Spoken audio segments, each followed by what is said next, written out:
Oh, dude, before we jump Yeah, into this, can I tell you? yeah, go. So, dude, I got some good old cabeza last night, dude. It was I'm so good. I'm so happy to hear that, man. It That's was like really tasty. I'm joyful for you. Oh, you're talking about a taco. Yes, tacos de cabeza. Well, what do you think I was talking about? Good cabeza. Oh shit! now, now I feel bad that I didn't actually get cabeza last night. It's all right, Damn man. it. You can Well, make it up next week. mm, Just I keep like that. looking. Just keep going to them quinceañeras. Right? Right? The glass Not is for half full. not for the quinceañera, not for the court, but for like Not the for the court? no, but for the tia. Oh, right, right. Right, of course, yes. Yeah, The tias. you can. The tias, las tias están divorced. Las tias están divorced. Divorced. But they're all bitter. They're Oh all no, but bitter. man, they're just looking. Okay, pues. They're just looking. Oh, cabrón. Now, Jay, Yes, I'm sir. going to tell you exactly where I am right now. Yeah. I am in LA. As I said, I'm on location over here at Tacos Los something. Ordóñez. Right? Now, to my right is the taco truck. Yeah. Okay. To my left is a 24-hour laundry slash water dispensary Oh man. and a Ross Dress for Success. Man. So you can start your careers off right. Absolutely. And just down the street, I Oh. passed the donut notary balloon shop. The balloons, joyeria, Oh, you're right. Right. auto Diversifying. insurance. Right. Right. And in case I need to send money to my peeps in Mexico, there's Orlando Valuti up in that bitch. So, I mean, Oh, yes, I went there. God. I went there. Hey man, you've got Hey, because you know what? It's like every fucking family member gets a job at these places, man. oh yeah. Oh yeah, my cousin does notary and travel agent. And he does good. He does good, Jay. He does good.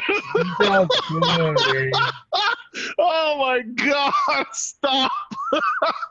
You're killing me. That's true, man. Oh God damn it! Now, God. Jay, I literally in real time, I just got a text message from one of our listeners, and Oh, they said, "Don't forget to tell us the San Jose story." oh shit. Okay, well, all right. There you go. Our fans have spoken.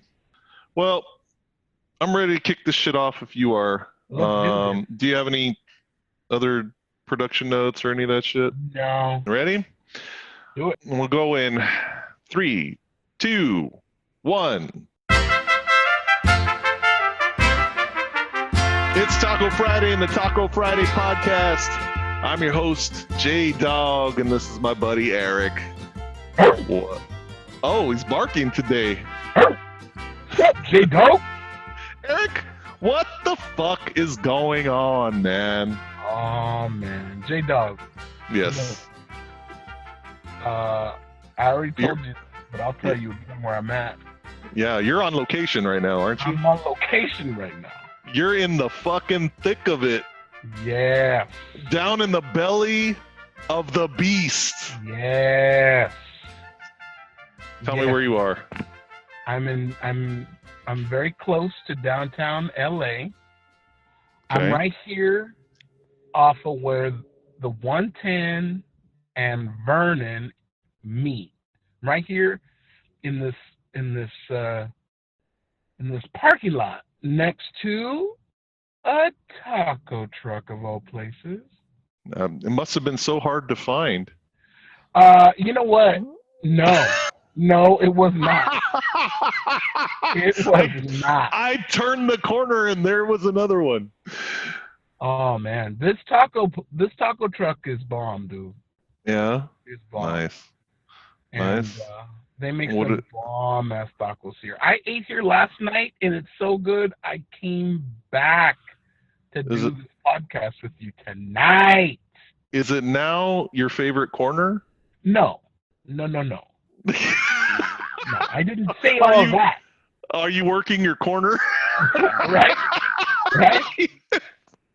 Damn it. No, I got my favorite bums here on the street. You know, the guys over here standing, you know, literally in the middle of the lane, you know, trying to, you know, get a little bit of money. This one cat over here he literally lives right over here on the sidewalk, and his hustle is he will clean the shit out of your headlights. Like, if you have any like mineral deposits or any kind of like watermarks on that shit, he full will service. clean that. Your shit will sparkle like frickin' mirrors. Oh, nice. This guy's got to him. Wow. I don't know what he puts in his mix. I don't know if it's like Rain-X or Meow. I don't know, but whatever it is, this fool, he does good, Jay. He does good. Now, when we're not... Wait, stop. Why the fuck is that always the unique selling proposition whenever like whenever the gente get together and they fucking recommend somebody, they're recommending a guy. It's usually a guy. He doesn't have a fucking business license. He doesn't have any of the proper fucking forms filled out or anything registered downtown. It's just a guy. Right. And that's always the unique selling proposition. They'll lean in close. They'll say, "Hey, I know a guy, and he'll do your headlights. And you know what, Sasuke? He does good. He does good, Jay." Now there's another guy out here. Now he's not entrepreneurial. This one. But he is helping to direct traffic, meaning he holds hostage the parking spot, and then if you decide that you want to actually park close to the taco truck, he will allow himself to move if you give him a little help. Oh. So he's kind of like a valet in his own way. He just moves himself. He's a. you do the driving. Instead of parking your car, he gets the fuck out of the way. He gets the fuck out of the way. So for a nominal fee. So Jay, I was thinking, he looks pretty sad, and I was thinking about giving him a few bucks for some tacos. What do you think, man? Hey man, I mean, I'm not gonna stand in the way of a man's hustle, and it's do what you want, man. That's all I'm saying. Do it. It's your fucking money. I don't know. I mean, you're gonna run out of money pretty quick if you start giving away all your fucking money to every guy standing around up there. I'll bet you. That's true. Hey, you remember that time when we were standing on the street handing away dollar bills and people wouldn't take that shit? Oh my god, yeah, that was a fun social experiment. That was good. Well, this guy wasn't there. No.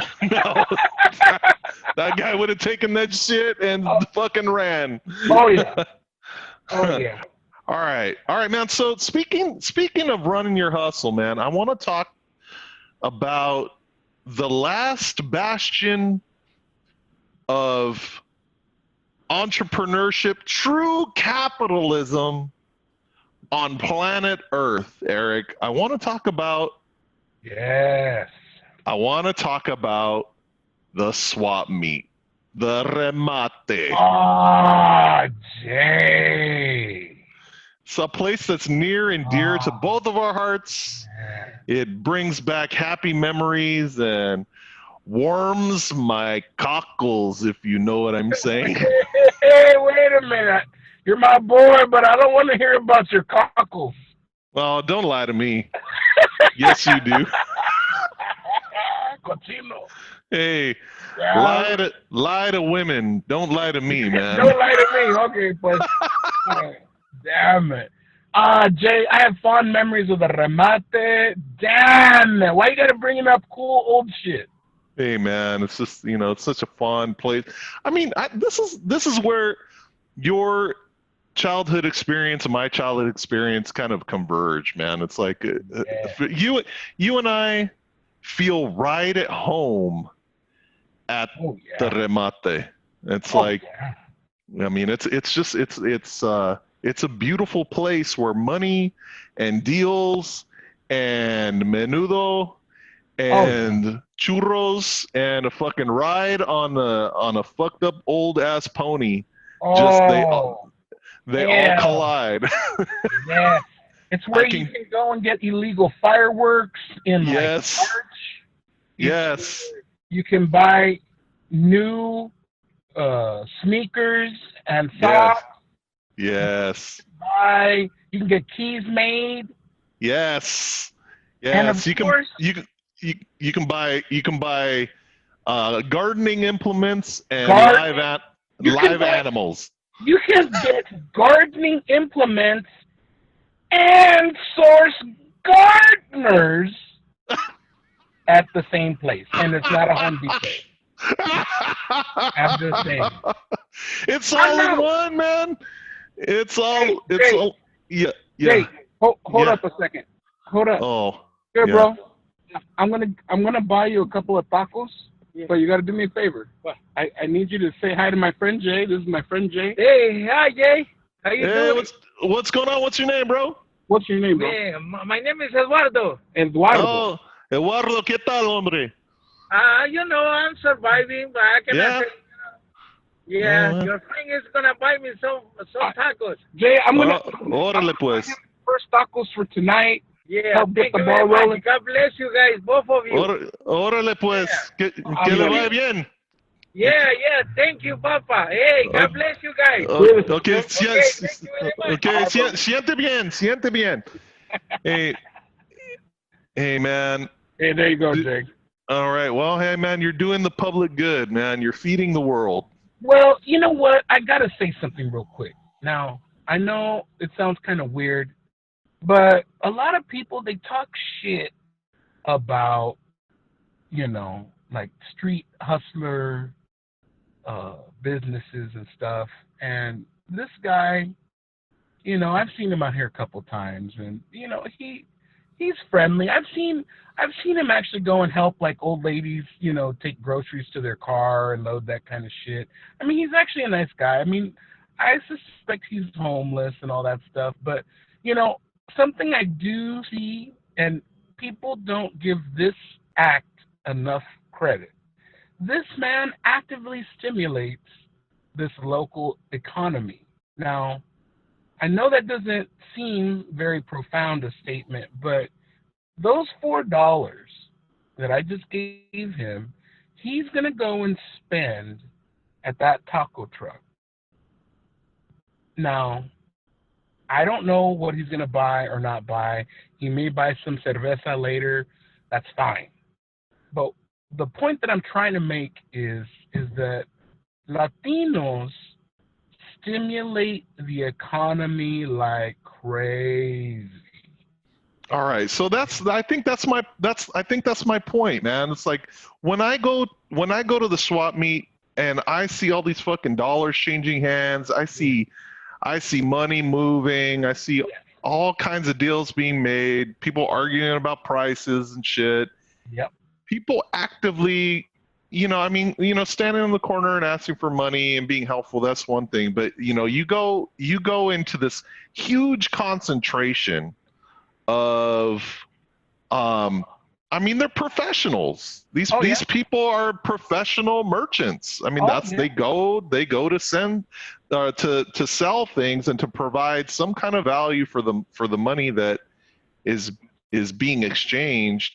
And I don't really think people appreciate that shit. Like, I mean, if you're not acculturated to the swap meet as kind of a place to go. It seems so foreign, man. I mean, people don't know what the fuck to do if they haven't ever been to, because they're not like they're not like flea markets, man. I mean, when you go to a flea market, that's a very Anglo thing. You might see some old tinker, and he makes new shit out of rusty old shit, and you see the lady there selling crocheted hand goods or whatever.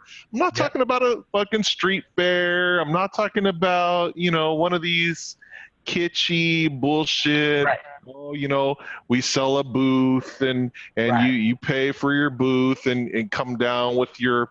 It's all very organic. It's very natural. Yeah, right. It's far more real than the manufactured fucking street fair and vendor fair. Oftentimes you'll see that other shit attached to like farmers markets in the well-to-do areas.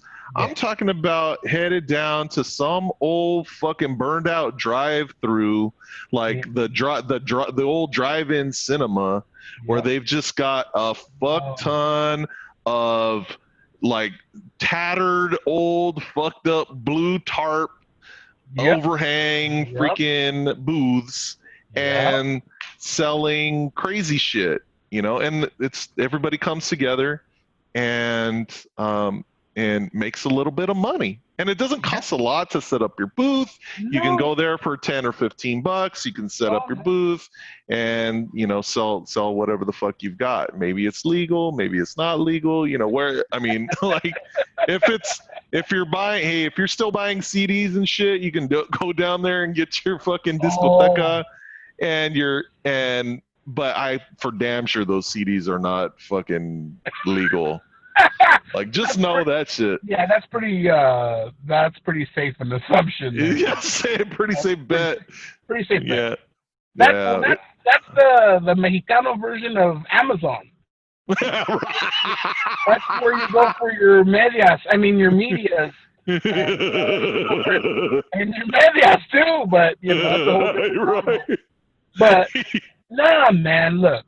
When I was a kid, my dad was one of these Mr. like I could fix anything kind of guys.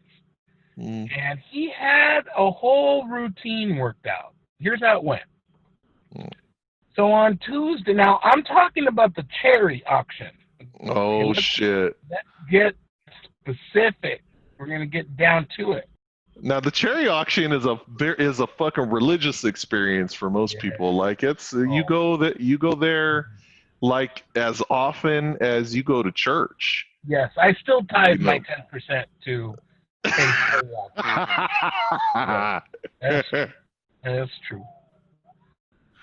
It's true. I mean, so the thing with my dad was, so on Tuesday, they had a day where if you intended to sell stuff at the cherry auction, you could go and do business transactions. You could go some places, some swap meets, they'll have even like storage containers, like big ass storage containers, and you can store shit on site as opposed to having to cart that shit in with a U-Haul or a big ass truck that looks like a tortoise driving down the street with all kinds of rope and mesh and all kinds of weird shit, trying to just like Beverly Hillbillies style, taking it to the fucking mouth. Looking like fucking grapes of wrath and shit. Right?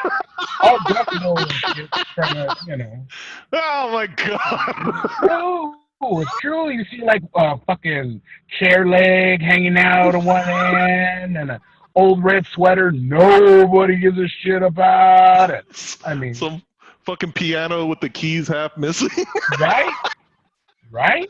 So on Tuesdays he would go and they would auction livestock, and they would auction like odd lots of like different shit from like stores.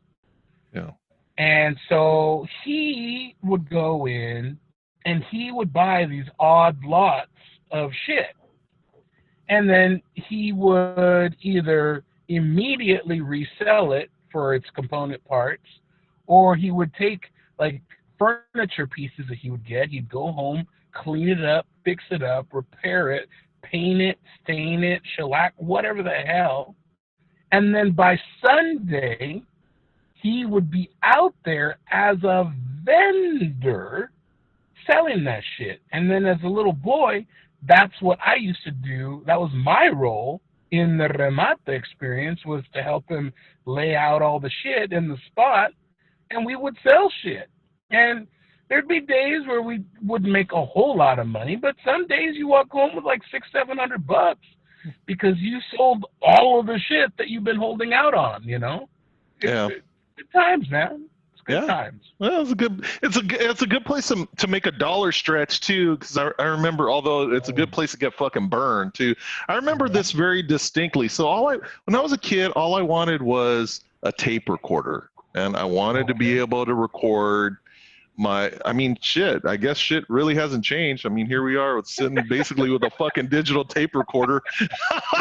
Hold on, I gotta press pause. Hold on. My baby's next song is coming on. I gotta wait for it to come around.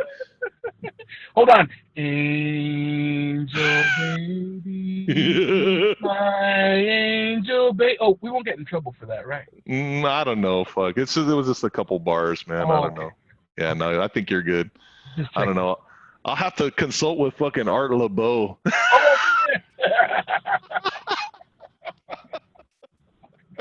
This is going out to baby shy girl in Corcoran. Right. And it's not just that this motherfucker lives in Corcoran. This fool lives in Corcoran. more like he lives at Corcoran.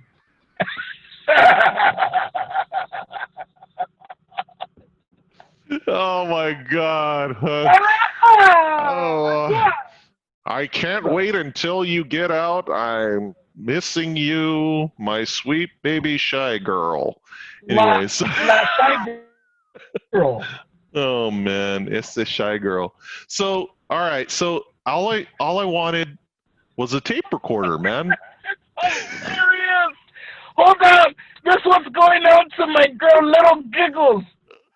Damn it. I actually dated a girl named Little Giggles for like 3 days. Dude, what the fuck, man? Oh my God. They need to start changing everybody's fucking nicknames, man. They need to start changing that shit up for variety. Oh my God, Little Giggles. Oh man.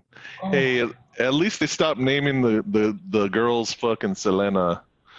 I'm thankful that's over. No, now they're all named Hermione. Right? Hermione Gonzalez, is she here? Hermione Gonzalez. Oh my God. Well, pretty soon we'll be naming our girls Coronavirus. Ándale. And that's true. They're all gonna have Covida. Covida! Oh, hell yes, dude. Hell yes. What I need is a cobija from the remate. You know, the one with the virgin on it? Like a big tiger. That's what I need from the damn remate. You know what I used to love at the remate, Jay? They got those there. They used to sell shaved ice. Oh, yes, they did. Not just the regular little raspado with that little... No. See, I'm glad you brought that shit up, because raspado, I mean, look, I know this is a little bit sacrilegious. Right, I know I'm going to take some fucking heat for this shit. Don't worry, Jay, I got you. But raspados are kind of bullshit, man. They're kind of a fucking rip. Now, and you only know that if you knew the guy running this hustle at the remate or at your local street corner who was doing that Hawaiian shaved ice. It was all nice and big and fluffy, plenty of syrup on top. You knew somebody was giving you the homie hookup. Then you go and try to get a raspado, and man, I mean, I might as well fucking be eating a fucking Snoopy snow cone machine and shit.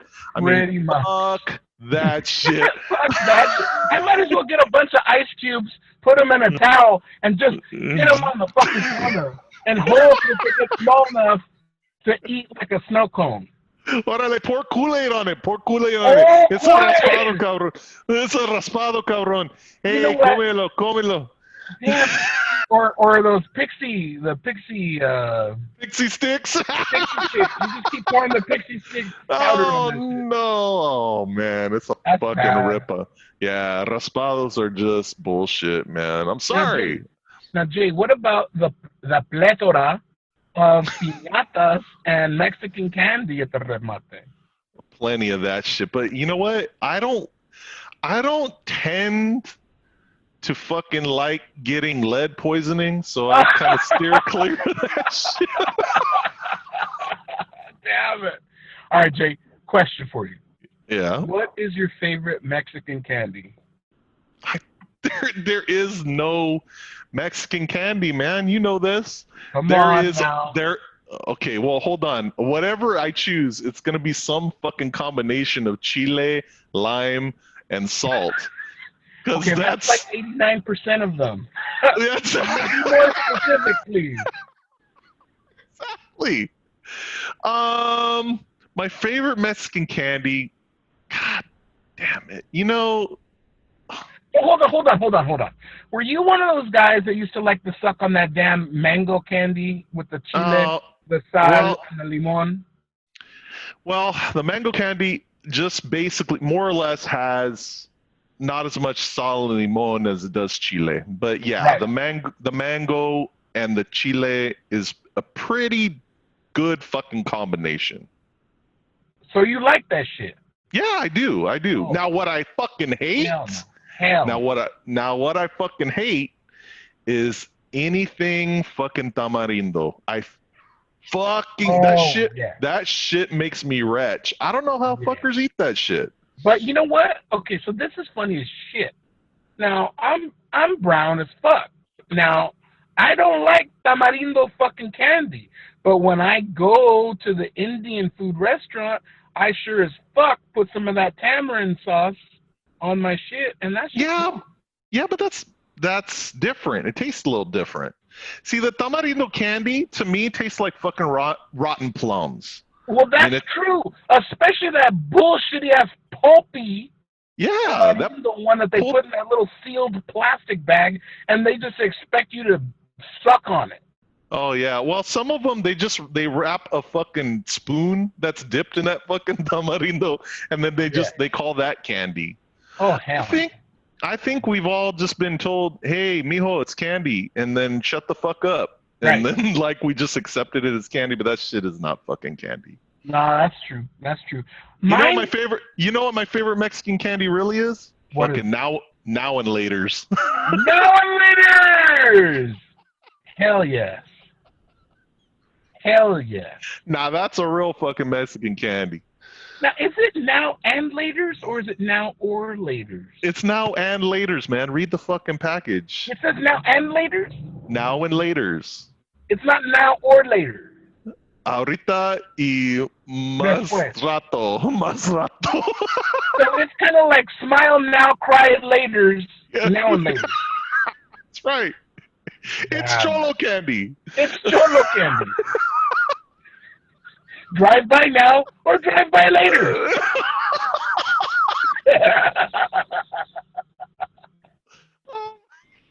Damn it. Smile now, cry later. You know what I like? I've always been a fan, and I think it's marzipan. The little butter circles. With the rosa on top. Yeah. Those are pretty damn good. That shit's bomb. Yeah, that's a tasty candy. It's wrapped in lead poisoned fucking plastic wrapper, but once you get past that, you don't need lips to enjoy it. No, fuck no, you don't. Okay. I used to wonder, like, I used to hang out with like a lot of kids that were like immigrant kids, like literally they were immigrants. Okay. And growing up, it's like I always used to wonder. It's like, damn, do they just not have dental in Mexico? Oh, Because so come many of on. these kids, they would have not just no teeth, but they would have like these like silver teeth. No, no, no. You know why that shit happens? It's fucked up. You want to hear Why? why? Why? This'll make you angry. Okay. Pues, dale. So dentists got paid and still do to a degree. This fucks with poor communities, man. This is not good. Wait, this is social Dentists, justice?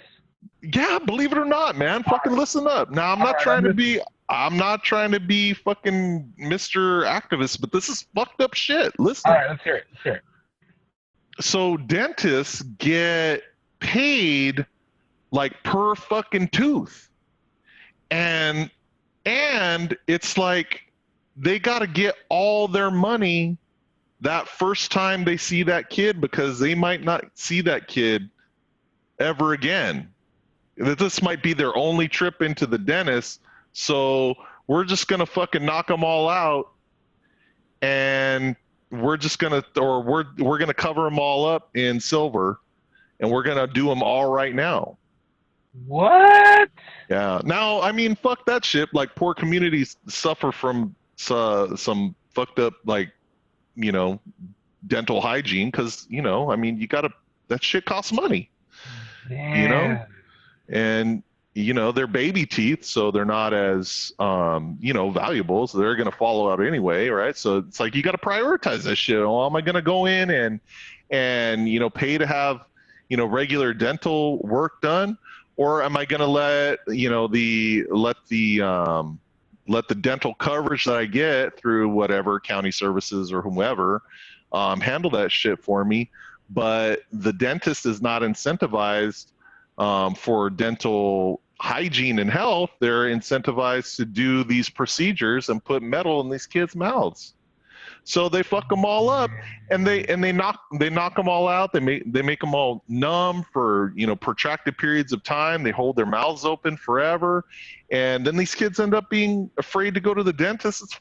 Dude, it is fucked up, man. Damn it! This sounds like a Netflix special waiting to happen. Oh my God, dude! The kind of shit that you would learn about certain dental practices, or they're like poverty mills, man. And they just churn people through. The shit that you would hear about is horrifying, man. It's horrifying. And not to bring a fucking downer on this shit, but like, do some research and shit. You will find out exactly how bad it is. It is not. I just thought they were eating good. Too many fucking dulces. I was like, put the dulces down. Well, it could be too, man. I mean, shit, it's not. I mean, like, oral hygiene as a kid is not as big a priority, because, like I said, man, your baby teeth are just gonna fall out anyway. Fuck it. Yeah. So anyway. Wow. Soda now and laters. I ate a now and later once, and it was right now, and that shit pulled out a fucking filling right out of my tooth. Well, did they pull it out right now, or did it pull out later? No, it came out. I had to fix it later, but right now I had right now I pulled out the filling, but later I had to fix it. So right now. So now you got the cavity, and then they're gonna get it fixed later. Yeah. But then you get it fixed later. And exactly. then you're going to go back to the dentist later. You'll pay the bill for the equity care credit line later. Yeah. No, if at all. If at all. All right. We're back. Thank you. All right, we're gonna take a break, man. When we come back, I want to talk a little bit more about the remate, and I also want to talk a little bit about economic independence and running your own hustle. That's an interesting topic to me, and I want to get back to my fucking tape recorder story, man. At some point, this is exactly what it's like to hang out with me in person. Like, I can never finish a fucking story. Right. Well, can I tell them the story about my Chivo? No, shut the fuck up for a second. We got to take a break. Okay, when we come back. All right. Back in a minute.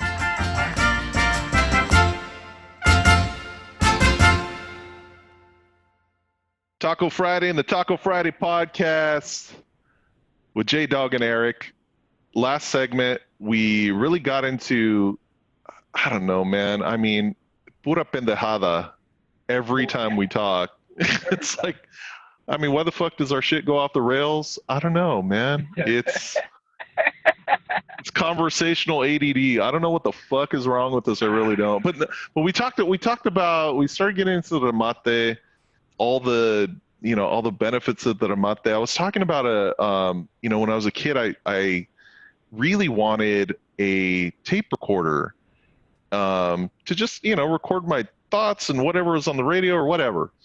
And my mom went and found a guy at the remate, and she bought one of those typical, the flat black tape recorders, the one with the little orange record button. Yeah. The kind that I'm. Microphone and Yes. the that pops in and out. Yes. And the big ass D batteries in the back in case you're on location or remote. Precisely. Exactly. Now you see, this is a universal experience, right? So she had 79. carried forward from it was probably 1980 to probably 1985. Those things were everywhere, dude. Yeah. So she had located one of these things for me, and but the motherfucker sold her one without a fucking motor in it. Oh shit! And my poor mom, I mean, this is for my birthday, right? My poor mom, she was mortified, dude. I mean, what the fuck? I mean, this guy fucking sold her a motorless fucking tape recorder, and she didn't know what the fuck. Oh yeah, just put batteries, it'll work. I mean, it must have felt a little light, but I mean, damn. Damn. Dude, and I remember it like yesterday. So fucking buyer beware, as they say. Dude. Emptor up in this one? Oh yeah. Oh man. Dude, and she went back and tried to get that shit fixed or exchanged or whatever, and because it's always the same guy at the remate, right, who's selling fucking junk. Oh no, yeah, I don't know what happened. You'll never believe what happened. Or how about this one? Well, it was working this morning. Yeah, exactly. Hey, how do I know you didn't take the motor out? Right, exactly. Right. He's all, well, did you bring the receipt? Cabrón. How do I know this is the one that I sold you? Ah, cabrón. Pinche sin vergüenza. Wango. Pretty much. Fucker. So anyway, did you ever get a tape recorder? Yeah, man. My mom's friend swooped in and fucking saved the day for her and hooked me up with a real nice one, man. And I know my mom felt real bad, but you know what? Fuck that shit. Like, I got a tape recorder. It was nice. I remember. I still have a fucking story to tell. And you know what? Here we are. So, everything in its time. And yes, I got my tape recorder. And here we are today, still fucking recording shit. I mean, some shit never changes. All's well that ends well, right? Indeed. Now, not always, because you had a goat that you got from the fucking remate, didn't you? Eric, tell the good people listening about nibbles. Yeah, I don't know if I can bring myself to talk about this right now. Eric, I think it's really important. First of all, you brought it up. I wasn't gonna say shit.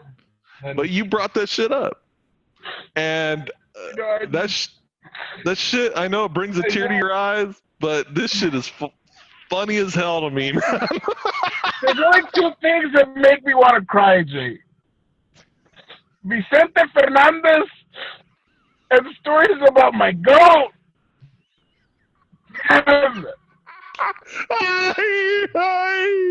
This is where the fucking grito comes from, man.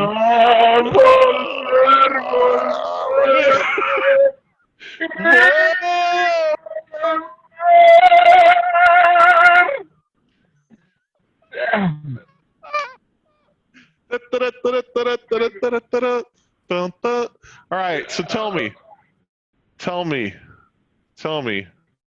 All right, here's how it happened. Back in the summer of 1983, I was 8 years old, and I had just had a really shitty birthday, and my dad felt guilty, so we went to the remate, and he handed me a $20 bill, and he said, "Here, mijo," and I'm like, $20? And he was just like, "Well, yeah." And I was like, "Well, how much?" I was all, "How much change do you want back?" He's like, "No, that's for you. That's for you. You could just go spend it." And I'm like, Wow. "Well, all right, rock and roll." That's a king's Now, ransom at the fucking remate. oh yeah, and in the 80s, oh In shit, swap meet dollars, that's like $172. oh that, and it was 3 o'clock. Now, if you don't frequent the remate, it's like everything at like 2:30 becomes half price. Now, no one will ever tell you that, but those that know that if you haggle right, you can probably get shit about half price after 2:30 p.m. because everybody wants to go home and everyone's packing, and they want to bring that shit back next week. Yeah, it's hot as fucking hell too. They want to get rid of their shit and go home. That's right. So I'm walking around with $20, burning a hole in my pocket. There's a guy that has been trying to sell livestock all day, and he sold most of it, but there was this one little black goat that nobody wanted. And I'm like, that goat is cute as what? So I walked up to him, and I asked the man, I said, "How much for your goat?" He says, "Well, I was asking $50. And I was just like, "Oh shit, that's way too much." He's all, "But tell you what, I want to go home. Give me $20 for this goat and take him off my hands."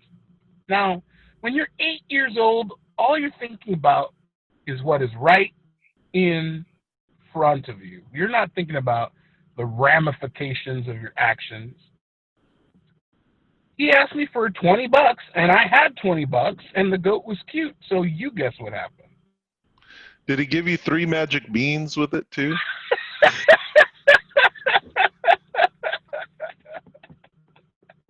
You know what? I got to tell you, I was so happy. I think it's one of the happiest moments of my life when that man took that little goat off of the post and handed me the little rope that was around the goat's neck, and he said, "Here you go. It's all yours." Wow. And I thought that's what, you know that I was going to say that little bit right there that makes this next part of the story so much harder to hear. I know. I'm you know, no bullshit. I'm scarred because yeah, because it's so just for clarity's sake, like nobody wants to hear about all the fucking happy times you had with this goat, man. Like we all want to hear what the fuck happened to this fucking goat. Okay. All right. Well, one of the rare instances where I asked to go to camp, somehow my mom had enough money in the bank account, surplus, to send me to camp. So she did. And she probably forgot about a bill that was due. Probably. I mean, that's probably true. But I went to camp, and I was telling everybody about my goat and how he was the coolest shit ever, and everybody else had a dog or a cat. Motherfucker, I had a goat. It's all about the Chivo. So I come home, and the first thing I go look for is my goat. And I'm walking around from room to room. Nobody sees the goat. Walking around the side of the house. Talk to my grandparents. Grandpa, ¿dónde está el chivo? He's just looking at me like he knows, but he didn't want to say. He's just like, yo no sé. Papá. And I'm like, okay, well, Dad's not here, so I'll ask him later. Grandma, have you seen my goat? She's looking at me like, oh, pobrecito, this one's in for it here pretty soon. Damn it. And she just walked off, just kind of ignored me. And I'm like, what the fuck? Where's my goat? You know? And I go outside to the backyard thinking I'm going to go find my mom. Well, my dad was actually like way deep in the backyard talking to our next door neighbor. And my dad sees me and he gives me that shit eating look like, oh. And I'm like, what's going on? And then, of course, next door, there's this big fiesta happening. I mean, it's good times next door. You know, there's mariachis and fucking banda music playing, and, you know. And then the next door neighbor's wife brings over this big-ass plate for me. And she's all, Gordito, Gordito, because I didn't have an actual fucking name as a kid. My name was fucking Gordito. So she's like, el Gordito, aquí está el Gordito, tráele un plato. And they bring me over this big, fat-ass plate of birria.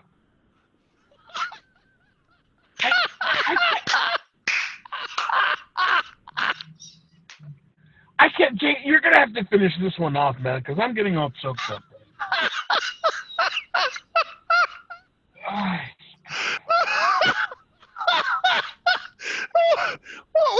What was the birria's name, Eric? Hey, fuck you, man, all right? Fuck you. So how the fuck did they get in possession of this birria? I don't know that I can finish the story, Jay. Oh, was it Ve Vaca or Ve Birria? It's fucking the Vaca, motherfucker. What do you think this story's about? It's about my dad sold the neighbor a fucking Chivo that was my pet, and these fools carved it up and turned it into a fucking side dish. I think it was the main dish, homie. It is in this story.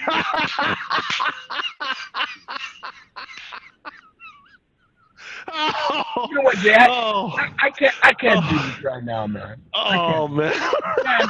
You had me talking about the remate and my goat. Hey, you brought that shit up. This is triggering, Jay. This is triggering. Oh, man.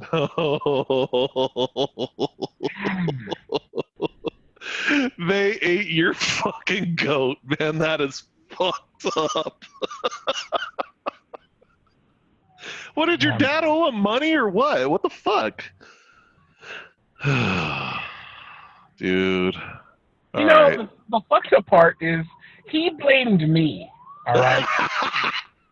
It was one of those sharp... Hold on, Jay, hold on. The chota's coming by. They want to talk to me for a minute. Oh, shit. Serio? Go that way. Okay, yeah, sorry. Also alarm. Oh, okay. No, but...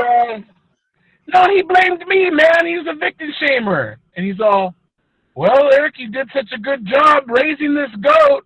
You just made him ready for slaughter sooner than later. I'm like, what kind of bullshit drunk logic is that? You want to talk about a drunk history? Right there. Yeah. Vale. No, the goat... Orale 4-H. Come here. Oh, man. The goat had gotten sufficiently big. Yeah. That, you know, for people that are farmers, people that grow up on the rancho, you know, I mean, it's, to them, it's like, okay, the goat's ready. It's like, you know, you go to the store and you see a steak laying out, and you're like, oh, that's a good enough steak for the guests, you know, you know, that kind of shit. It's like, oh, yeah, that'll make a good meal, you know. And somebody propositioned my dad. Later on, my grandma told me that the next door neighbor wanted to have a big event, for the quinceañera, and they wanted to make birria, and my dad was already getting tired of the goat because we would actually have the goat in the house. Now, okay, that's neither here nor there, but this goat was starting to get really pestoso, really stinky, and he would shit all over the place. And he had passed that I'm cute phase into you would look good in sauce phase. And so, oh, all right, I all think right. my dad, I think my dad got like $150 for the goat at maturity. And I guess he figured, well, shit, I had to recoup my $20. Hey, man. Happy birthday. That's a lot of tall cans, $150. Yeah, Orale. it is. So, okay, so he flipped it into a profit, and that's a sign of self-sufficiency right there, man. It's good investment. It's investment of dollars and time, and the economic and nourishment rewards that come with patience. Wow. Wow. So I'm saying you come from a self-sustaining stock is what I'm saying. Wow. So what is that like? There is something like indomitable about Mexicans, man, that is really something special, man. Como Like, que?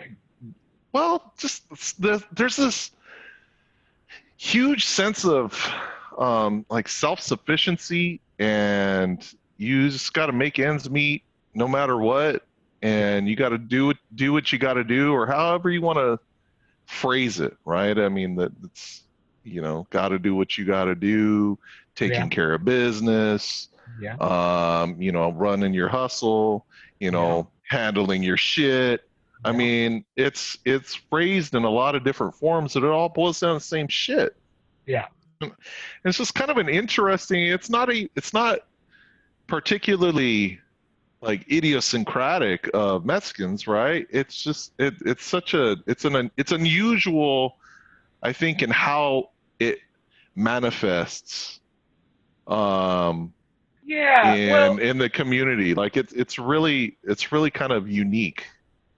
what's interesting, you know, um, I find that in the contrast between Latino families versus more, say, anglicized, families, is Latino families, they want to be together.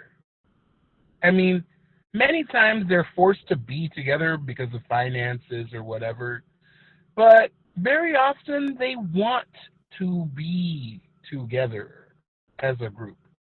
Whereas in Anglo families, I tend to see more of this nuclear perspective of like, this is our family unit, the mom, the dad, the kids, and we do our thing as much as we can, and we will go and we will visit other family members, or other family members will come and visit us, but we there's a spirit of like independence. Like we do shit on our own. Whereas in contrast, in Latino families, I mean literally it's like they want to be together. Like when I was selling real estate, I mean, the whole family would come to come and look at the house when I was selling to Latinos. When I was selling to Anglos or other cultures, very often it was the individual person and their spouse, and that was it. There was no tío that would come and like with a measuring tape trying to measure shit. You know, there was no tia that was trying to take a look at like the dirt patches to see where food and shit could be grown. There wasn't the teenage girl that's trying to figure out. It's like, oh well, what part of this house am I gonna have to wind up cleaning kind of shit. I mean, there was like a hive mind almost with Latinos. You know. Yeah, you see that in a lot of aspects too. Like Yeah. not just how the home life is set up, but how professional arrangements are set up, especially if you're running hustles. Like everybody's got their thing, right? So if you sell real estate, your tia almost invariably is selling fucking insurance, and Right. your Theo does fucking jewelry and shit, Right. and your cousin is a notary, Right. and then your baby cousin, baby shy girl, she sells fucking party supplies and shit, Right. and does wedding planning and fucking quinceañera planning and shit. And Right. then like and then grandma's always fucking, she's the fucking tamalera, Oh yeah. and she's hauling around a fucking ice chest full of fucking tamales around the neighborhood anyway. Uh-huh. And I know this isn't for everybody. So I mean, this is kind of like this weird like first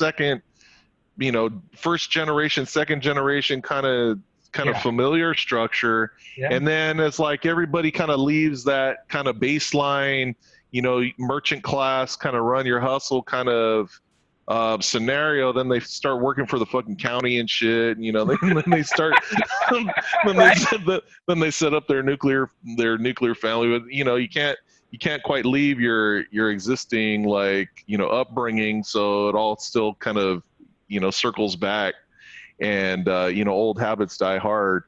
But Oh it's yeah. it's just kind of but it's really kind of a special thing, like to be Yeah. able to just pool your resources and shit. So that's why you see all these like um big conglomerates, in these strip malls and shit, where you got a Yeah. joyeria right butted with your fucking notary and your insurance and your freaking tire shop and your shit. It's all in the same fucking building, man. Like Oh yeah.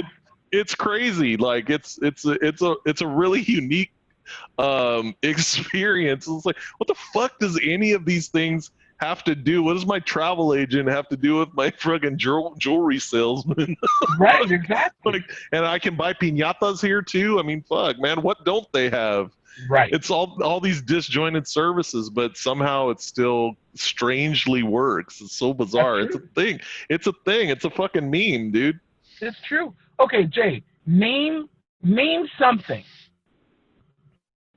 that you couldn't find at a remate if you Oh, had the mind to find it. name something I couldn't find at Okay, remate. let A me. business. I'll ask you a few things, and then you chime in and you tell me if you can think of something that you can't find at a remate. So, Okay, can you because I buy? was I was gonna say you definitely cannot find a business license. That's not, you're Well, not that's gonna like find government, man. that. Come on, there's no government happening at the remate. Permits. Hey man, my favorite phrase was from this old guy. He did a lot of work. He goes, "Hey, the permit doesn't do the work. The man does the work." Ay, Ándale. ay, cabrón, Ay, échale, güey. cabrón. All right, Jay. All right, Uh, go. What? can you buy meat at the remate? Well, shit. Okay, yeah, we've already established you can buy Yeah, meat. but Let's you move you on. can lie. I mean, the freshest there is. Okay. Yeah. Can you buy vegetables? Oh yeah, you can buy vegetables. Can you The buy fresh, fruit? only the freshest. Yes, fruit. Yeah, Okay. Can you yeah. buy clothes? Oh yeah, new and used. Right. Can you buy chonies?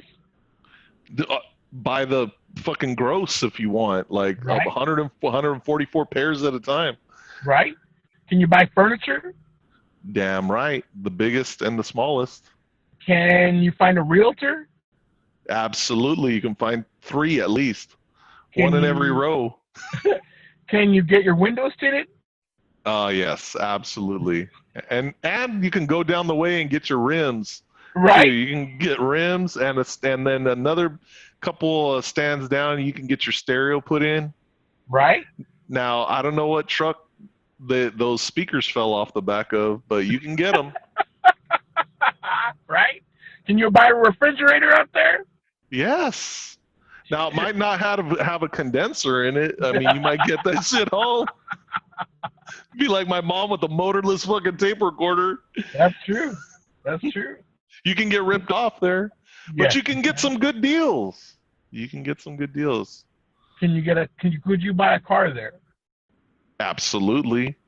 Yes. Well, shit. I mean, what else does anybody really truly buy in life that you can't? You can go to the remate and buy your funeral plot from Yes. Jay, and you can go meet a doula out there. I saw one. Jay, okay, here's the new slogan. Go to the remate because you can buy everything that you will need from womb to tomb.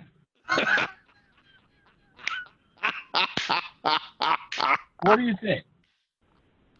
Womb to tomb, baby. Absolutely. I think it's a concept that just might work, Eric. I think so. I think if we put our heads together, we can, and we circle the wagons, and we really tighten this idea up, Eric. Oh, yeah. I think we can make this work in fairgrounds across America, Oh, yeah. or at least in Islos. Absolutely.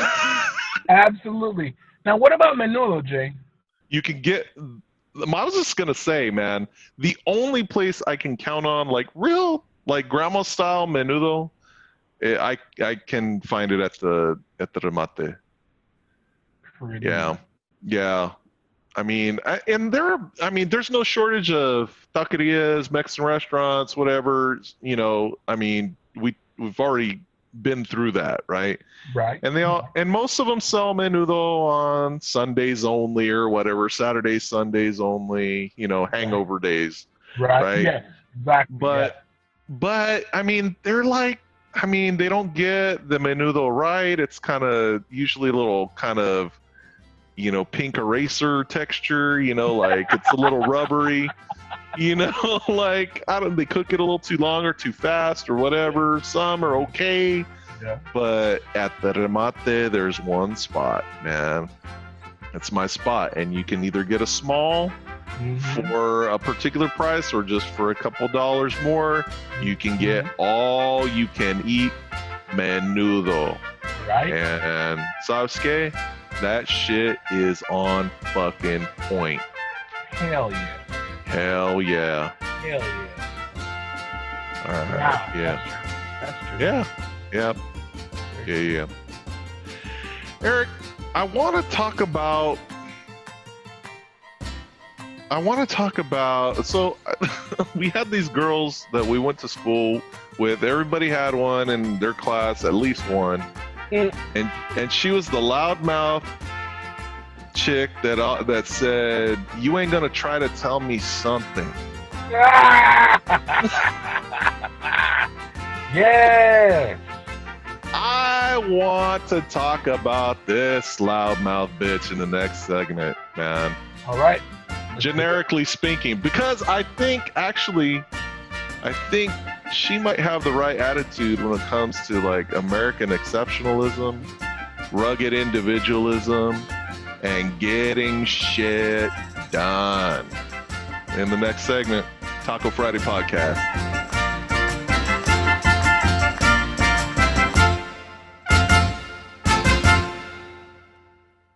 It is Taco Friday. It is the Taco Friday podcast.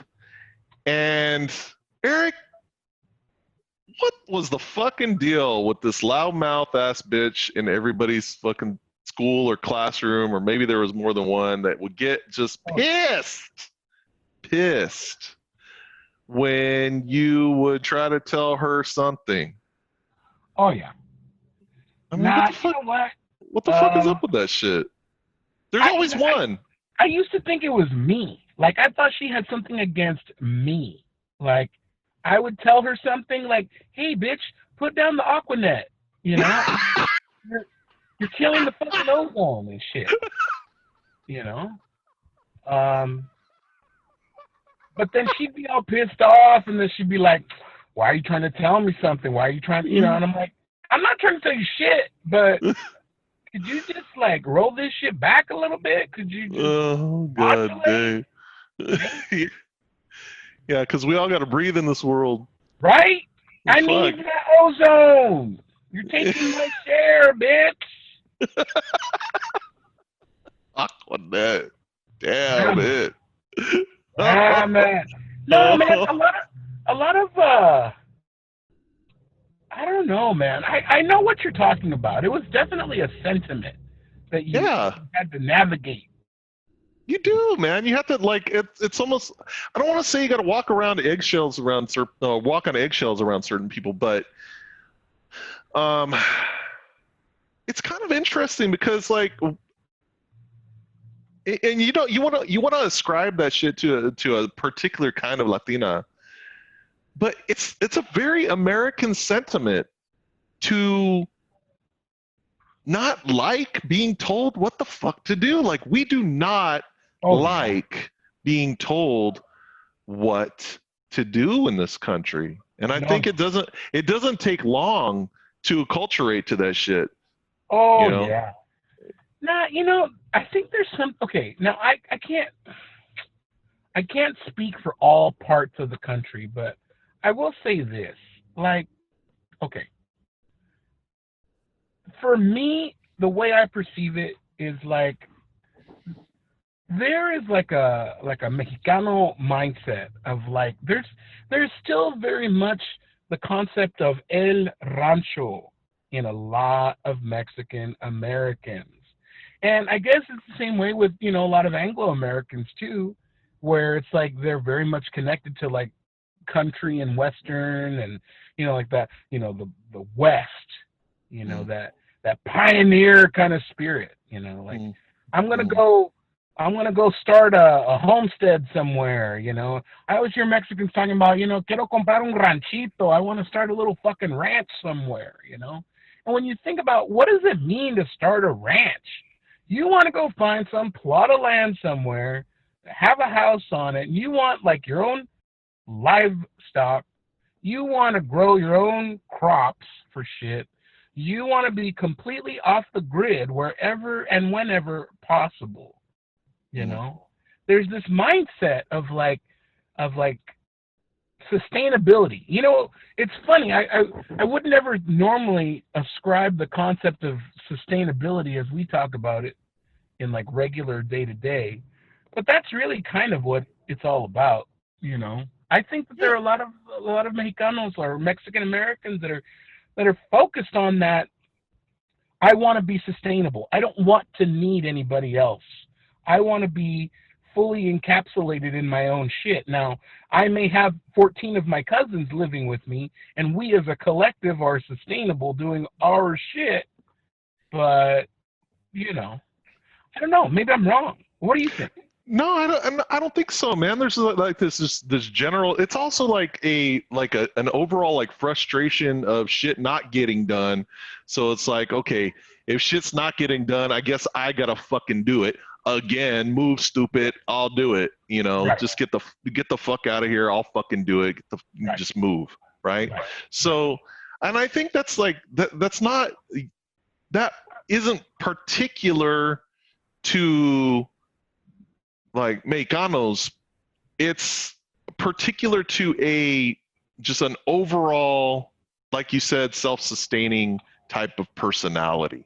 Yeah, It follows people who just if like in the face of needing to make some shit happen, like you have to bear the weight of that, and it kind of bakes in a certain kind of I don't know, callous to you, to where, look, if I'm the one that's having to decide how my life is fucking going, and then some well meaning or round the way or stupid ass motherfucker tries to show up and tell me how to live my life and shit, I'm not going to take too kindly to that, right. partner, and it's Yeah, just it's not unique to Latinos, but it can manifest in just a variety of different ways. You've got that old salty white guy who just will just chuckle and laugh and walk away. It's like, this motherfucker thinks he's gonna tell me what to do,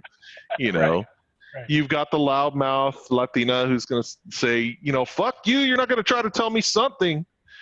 And you got the fucking hard ass cholo. It's like, what the fuck you say to me, homie?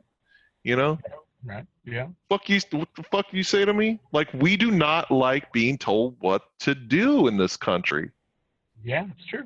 I agree. It's true. And I think it gets a lot of shit done, frankly. Like it manifests in Silicon Valley. It's like, you're not going to try to tell me what to do. I'm just going to code some new shit and go make software that didn't exist 5 minutes ago. I'm just going to go make it, Well, the cool thing about the U.S. is that we're one of the few places where we actually have the freedom to just go innovate without a whole bunch of intermediaries trying to get their palms, lubed up with a few greenbacks. You don't have all kinds of government officials that are over here trying to oh well, none of your projects are going to get done until you pay the administrative fee. You know what? There's a movie. If you've never seen this movie, I highly recommend it. There's this movie called La Ley de Herodes. Yeah, you've told me about this shit. I've never seen it. Oh man, that movie. Herod's Law, man. Herod's Law. Man. Yeah. That's a movie to see. Yeah. I'm gonna have to check it out, man. But getting back, I think there are government entities that are standing in the way, trying to get their fucking cut or trying to get their hooks in the licensing or whatever. Yeah. There is plenty of that. I think Hispanics in America are just really good at ignoring that shit. And I say thumbs up to that fucking idea, man. It's like, no, get the fuck out of here. Hey, get the fuck out of here. I'll fucking do it. Or, hey, mijo, why'd you have to go fucking tell them for? Now they're all sniffing our ass. Now I got to come up with some new shit. Nah, I don't do that shit anymore. I went out of business, Mr. Government official. Right. I'm unemployed right now. Fucking cabron, why'd you fucking say shit? Now I gotta fucking close it. Now I gotta move to Selma. Now I gotta move to Selma. Right, exactly. Now I gotta fucking move to Dinuba and shit, all because you couldn't keep your fucking mouth closed, stupid. Damn, hey man, loose lips sink ships, indeed. Loose lips sink ships, vato. Yeah, I think that Latinos are very, very entrepreneurial. That whole idea of if I have a skill, why not charge for it? If I have an orange tree, why not sell these fucking oranges? They're really good at spotting the gaps in products and services within a community. I remember we used to have pomegranates growing along the side of our house. And I was never inclined. Granted, I've got my own hustle, but I never had the special inclination to want to climb a frickin' pomegranate tree, take all the pomegranates off of that shit, and then turn around and sell them. But I had neighbors that were all about that shit. My grandma, you want to talk about hustle? She used to grow and sell nopales. Now that's a very, very Chicana, Mexicana thing to do, is to fucking sell nopales. Yeah, no shit, man. Ain't nobody eating nopales. Grow anywhere. I'm just kidding. Should be one of the first crops we take to Mars. I know, no kidding. Yeah, if anything's gonna grow, it's gonna be a fucking cactus. Hell yeah. But my grandma had at least 6 or 7 different side hustles. Let's see. Orale. Hey, and if we don't plant a cactus, what the fuck are we gonna lean up against once we get up there? Right. Where's my choya when I need it? Fuck. Fucking pull my hat down over it, man. Chingao, it's hot up here.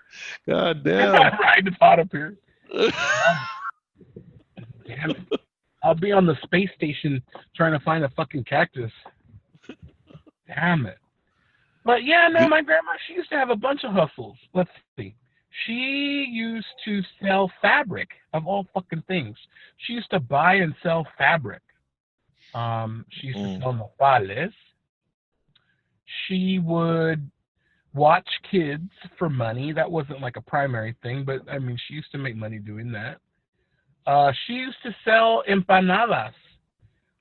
She used to make these fucking like persimmon empanadas that were fucking nasty. I don't know who the fuck likes persimmons, but whatever. Oh, I love persimmons, man. We had persimmons growing in the back. My mom used to make persimmon cookies and Wait, persimmon, yeah, persimmon what?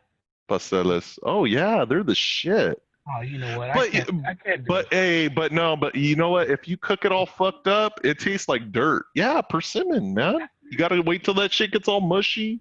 Oh hell no.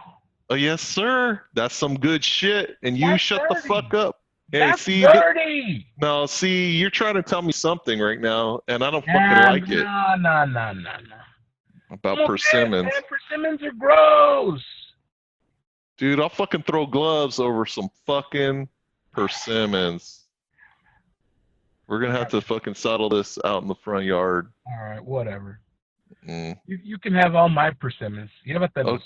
Okay, good, man. But you're not gonna give them to me for fucking free, are you? Unless I trade you for Fuck some no. lemons. Shit, you better trade me some lemons, cabrón. Yeah.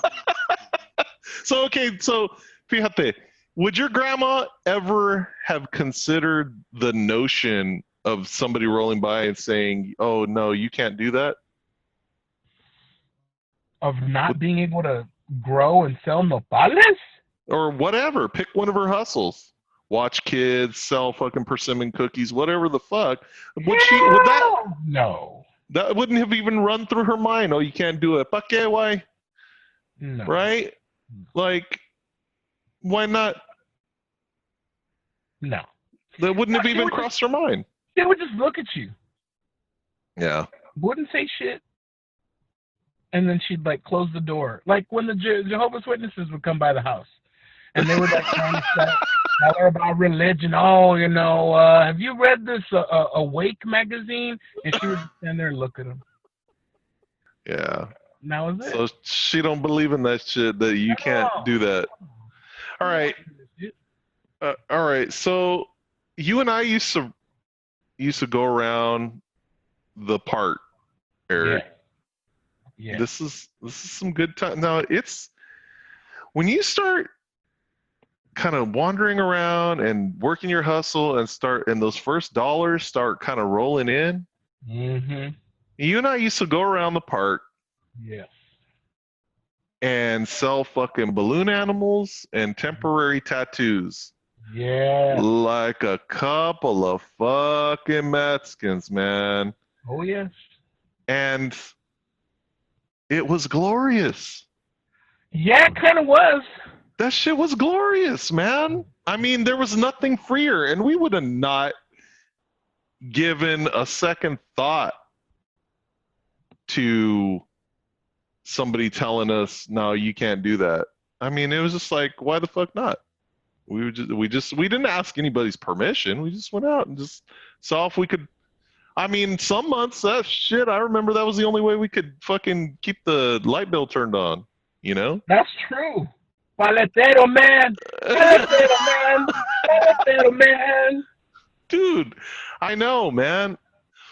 And that's like the paletero man is like the symbol of fucking entrepreneurship in the hood, man. Oh, the paletero man and remember the panadero used to come by? Oh yeah. Ahí viene el Hell yeah. panadero con el pan, beep beep. That's it. Yeah, fuck yeah, I do. That's Yeah. it. Yeah. Hell yeah, man. They would drive around and just sell their wares, man. And they didn't ask permission. You think those motherfuckers were all licensed and shit? No, man. No. Because Nope. you're not gonna tell. It's somebody who is hell bent on doing something is just gonna do it. And it's important like that we take that responsibility seriously. Yeah. Because, you can use your powers for good or Yeah. you can use your powers for evil, right? And if we want to maintain a society that, that lifts up people who just go out and handle their shit, then when it's your turn to go handle your shit, you've got to do it the best that you can and take care of the people that are around you and take care of your customers or whatever. Yeah. And if you go and abuse them, then you've got all these fucking paper pushers that want to come in and regulate your ass and get in your way, and we can't have that shit, man. I'd much rather live in a freer economy and Absolutely. a freer just way of running your life, Absolutely. so you become the master and the mistress of your own destiny. Yep. That's true. You know, it's interesting that we're talking about this because it's funny. I remember those moments when I was at the remate with my dad, and I mean, yeah, it seems kind of funny. Oh, yeah, this outdoor marketplace where people come and sell their wares. But I learned a lot of lessons from that.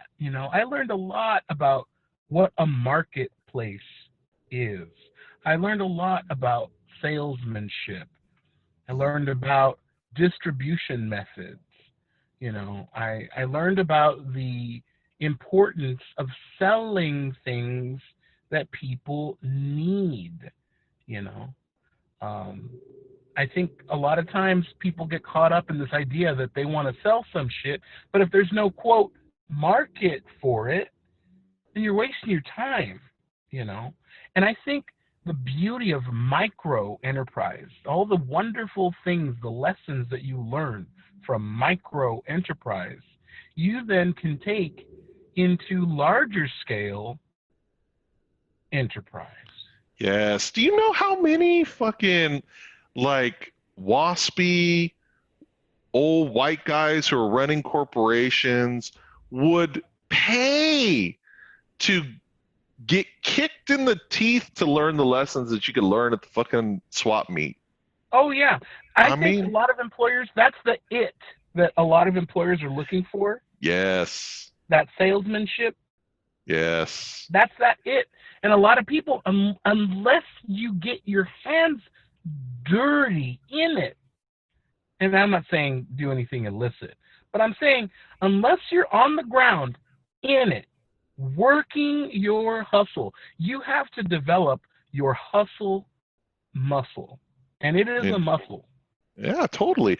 Well, and then the key becomes, okay, well, how do I leverage that up into some bigger and better shit and more, more dollars and more valuable versus do you just stay kind of in the, and whatever, if you're happy, and it makes you, happy to be running your hustle at the little blue tarped $15 spot at the swap meet, then fine, whatever. Who am I to stand in the way of your joy, right? Right. I mean, but if you're trying to make bigger and better dollars and trying to bring those lessons to the corporate world, I think it's not as far fetched as it might sound to some. I know.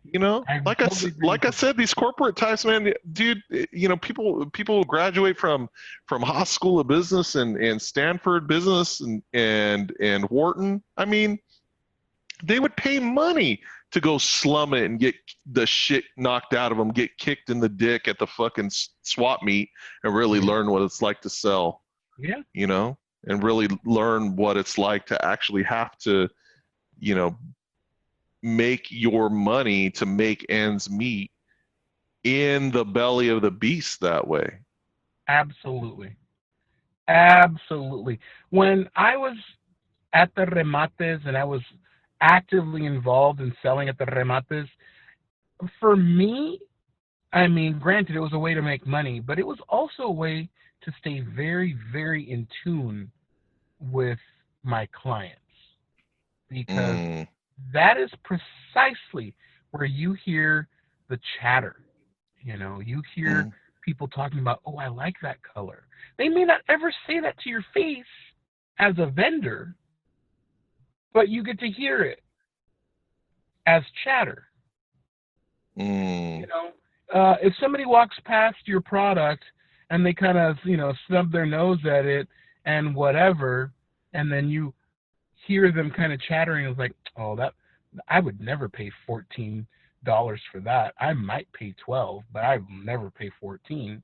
You know, the closer I think that you are to your actual marketplace, gets you closer to understanding what the marketplace needs.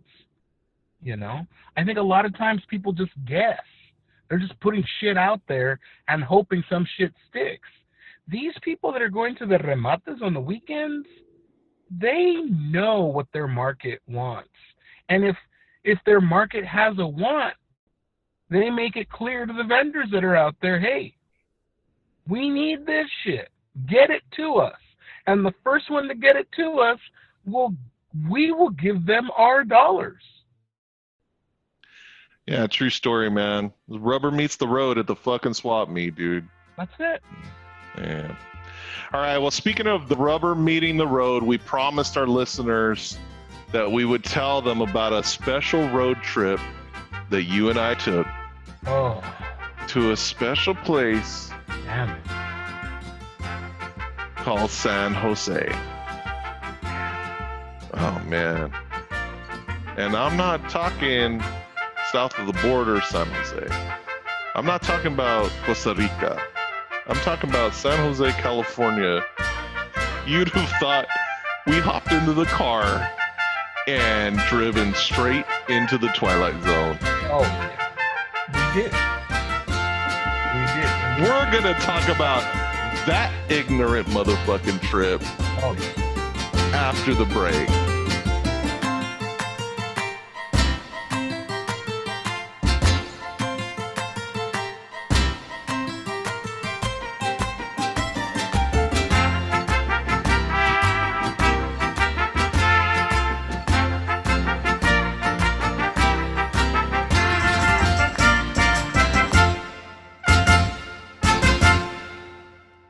Ahua, Eric. Ahua!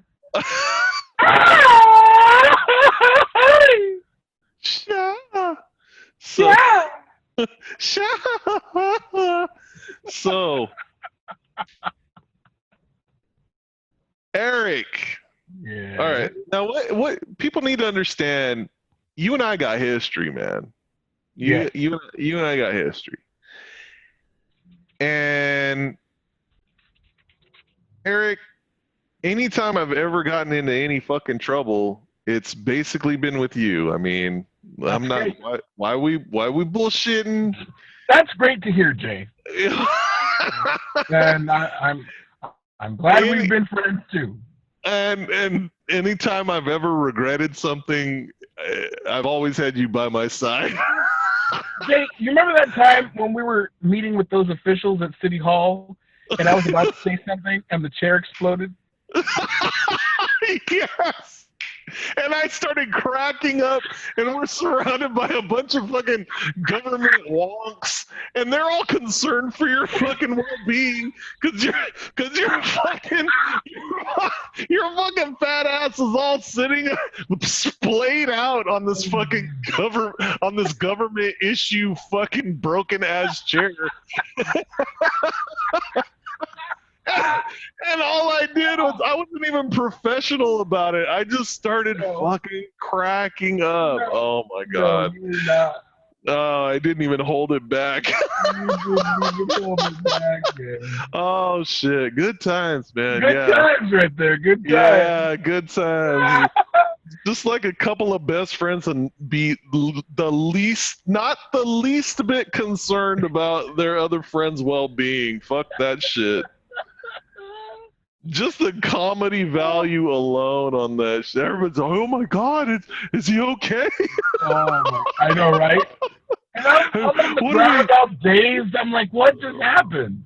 They're all fucking calling in risk management and shit. I'm sitting there fucking cracking up. Man. So my point is, like, you and I have had a lot of opportunity to go get ignorant, right? Oh, we are very ignorant.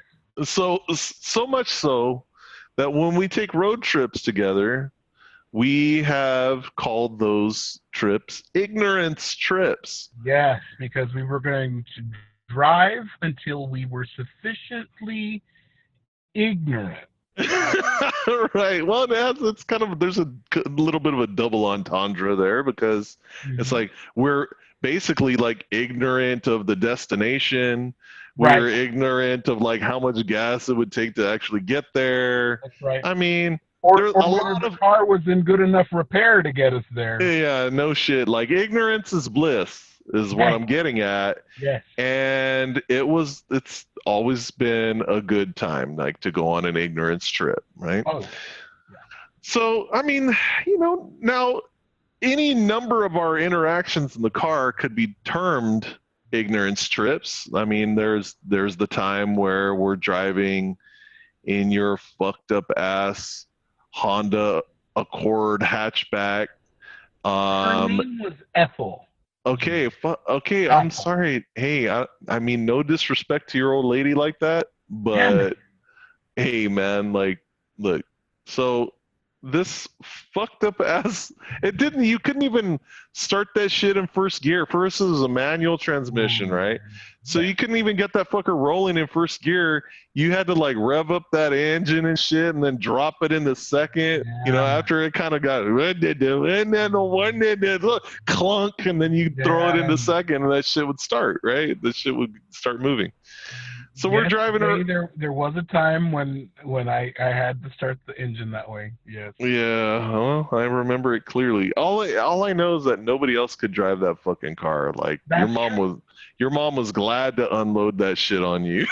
That car was loyal. Yeah, well, I'm glad it was to somebody.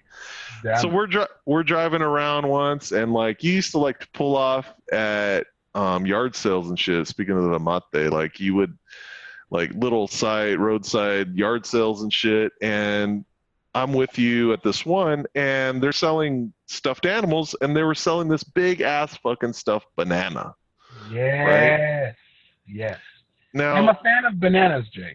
Yeah, well, clearly because you purchased the damn thing, and it then occupied the back seat along with all kind of other manner of shit that the likes of which, like, most of humanity has not been exposed to was in this back seat. But right? You were glad for that back seat and hatch when we needed props on the quick, because everything that we could have dreamed up was already back there. Yeah, no shit. It was a little bit like Mary Poppins' fucking carpet bag. That's right. Where you could produce shit just magically manifested itself in there like a giant stuffed banana. I remember there was like a pot back there big enough to steam tamales. Yeah. I think there might have been a dead fish back there and a fucking small child. I can't remember all that was back there. Could have been one or both. Yes. Yeah. And then there was the time that you and I were driving along, and I was driving this time, and you said, Jay, pull over, man, quick. And so, I mean, I've got, trust for my boy. I'm like, what? And you said, stop the car, just pull over. And I go, yeah, man, what? And I pull over real quick. You're like, get out. Look, we're here. And I'm like, what? What the fuck? Like, what did he find? It's right there, man. We found it. It's the first one.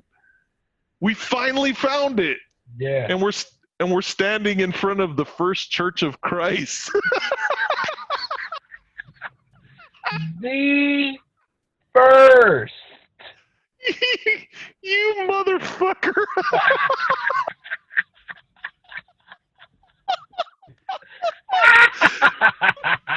The First Church of fucking Christ. The first one. Everyone else was a second in line. Pretenders. That was the first one. Oh man, you're not Texan, are you? Are you a Texan? No. Because I thought maybe you're. I No, thought maybe what? You don't what? I don't even like to send SMS messages.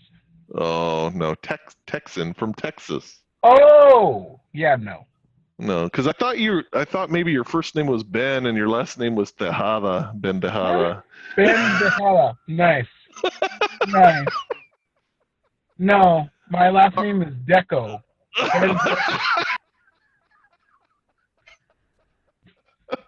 Always a classic. Always a classic. So, Yeah. Ben Deco. Ben So, Deco. and This your is my brother. buddy Art. Yeah, it's your brother Art Deco and Ben Deco. Art Deco and Ben Deco. So, all right, San Jose. Hmm. First of all, we had been up for a number of hours, right? We had already been up for quite some time at this point, and then 10 p.m. hits. If I recall, and I could be a little foggy on this, but it was a Saturday. Yes. And yeah. we had been gabbing on the phone earlier in the day, talking about there's nothing to do in this town. This town fucking blows. There's nothing here worth a shit. When I fucking get old enough, I'm the fuck out of here. All this shit talk about Fresno. Yeah, true. And then something happened later. Oh, and somehow, some way, I got some money from my mom or some shit. And I suddenly had money for gas. It wasn't a lot of money for gas, but I suddenly had a windfall of like maybe $50 or $60. Well, yeah. All right. See, I don't know this backstory and shit. Oh yeah. All I remember is we like a couple of dumbasses we've been talking about. Yeah, we should take a road trip. Well, yeah. And then it started earlier in the day. We were kind of we were just shit talking, not having shit to do. Yeah, no, I do remember that. So it was all day. Yeah, we should. And then finally, we got the nut up to fucking actually do some shit. Yep. And that threshold was 10 p.m. Right. Now, we decided at 10 p.m., after having been up already all day, and if I recall, we were up already all night, too. No, wait. We had talked about the possibility of taking an ignorance trip or doing something at around 6 or 7, and then we stopped at the Walmart, remember? We had a Walmart trip we had to go make on the quick because I needed oil for the car. Oh, that's fucking right. Yeah. Remember? Yeah. Because a little extra can of oil makes your car that much more trustworthy. That's right. Yes, I needed a can of oil. That shit burned oil like a San Franciscan chick burns through kombucha. Damn, dude. So and we didn't leave the Walmart until 10. No, yeah, okay. All right. Now I'm getting it. All right, so we finally get on the road. Mm-hmm. And destination San Jose. Now, what the fuck is going to be available to us at that late hour in San Jose? That was not up for discussion. That wasn't really important. No, that wasn't important. What the fuck are we going to do when we get there? That really wasn't all that important. And it's not far away. It's not that far. Right, no, just a few hours. Yeah. But when you decide to go somewhere at 10 p.m., that just invites all kinds of stupid shit to happen. Oh yeah. So as I recall, we hit the road. We're driving. We start to get a little tired. We're getting a little road tired. Yeah. And we get just into the other side of San Jose. And we decide, you know what, we should probably pull off the road and, just get some Z's. And you remember that shit talk that I gave you Remember this? I was talking all kind of big shit when we pulled off. We found a little spot, pulled off the road so we could, get off the highway. And I said, and I said, what? As if I was a biblical prophet, Eric. Oh shit. I said, oh, you did! You did! Oh my god, I totally forgot about that. I said, and if the fucking cops come by and start talking all kinds of shit, I'm going to tell them to go fuck their mother. You did. Right? You did. I was like, I'll sock a cop. Fuck the police. Fuck the police. Fuck them. And so, no sooner had we gotten to sleep, we probably didn't even get an hour and a half or 2 hours of sleep. It's 3:30 in the fucking morning, and all I know is I was in dreamland when I hear a tap on the window, tap tap tap tap tap, and one eye opens, and all I see is a big old bright fucking light.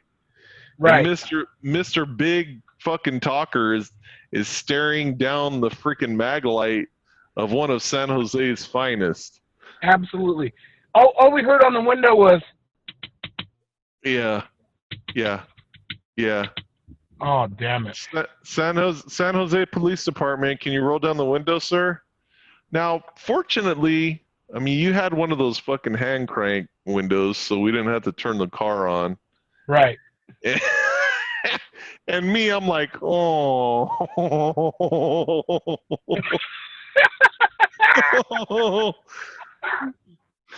Now, you and I both know that I'm not gonna go fucking throw gloves with the police, man. Right. And I look over. Totally full of shit. Yeah, no kidding. So I look over. You're still fucking knocked out, and I'm like, hey, Eric, wake up. Wake the fuck up. It's the police. And you're like, huh? What? Huh? There's all these lights. Yeah. Around the car. There's lights behind us. There's mag lights pointed into the car, fucking spotlight or whatever. And I'm like, I rolled down the window. I'm like, can I help you, officer? Oh my god! I'll fucking sock your ass, you motherfucking pig! I'll sock a cop. I'll sock a cop. I don't give a fuck. Yes, officer. Can I help you? Can I help you? Oh man!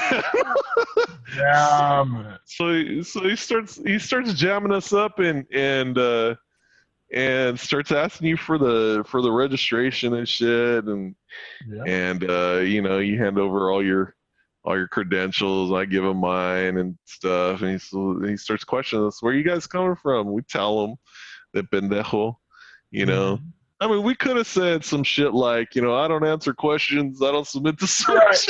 Right. Exactly. Like those fucking warriors on the internet, the fucking cop block motherfuckers. Exactly. Yeah. We could have pulled something shit like that. Oh no. If I had known about that shit back then, if there had been a YouTube back then, I probably would have fucking tried that back then. Oh, I don't know, man. I don't know. Damn. I'm calling bullshit on that, man. Yeah. So, but I mean, we handed it over, and we must. I mean, in that fucked up ass car, we must have looked like a couple of fucking meth heads. Oh, I mean, just if you think about it, like all the shit you kept in that car. I know, right? I mean, two dudes traveling. It's Fresno license plates. We must have looked like a couple of damn bums. Totally. So anyway, but remember, I had that magnetic sign on the door too. Well, no, I'm getting to that. So don't fuck it up. Don't fuck it up. All right. Don't fuck it up. You had the sign on the door, but we hadn't even got to that point in the conversation with the cops yet, right? That's part of the credibility here. So he jams us up. He's all, so where are you guys coming from? We tell him, I'm from Fresno. It's a little late for you to be out, isn't it? And we're like, yeah, it sure is.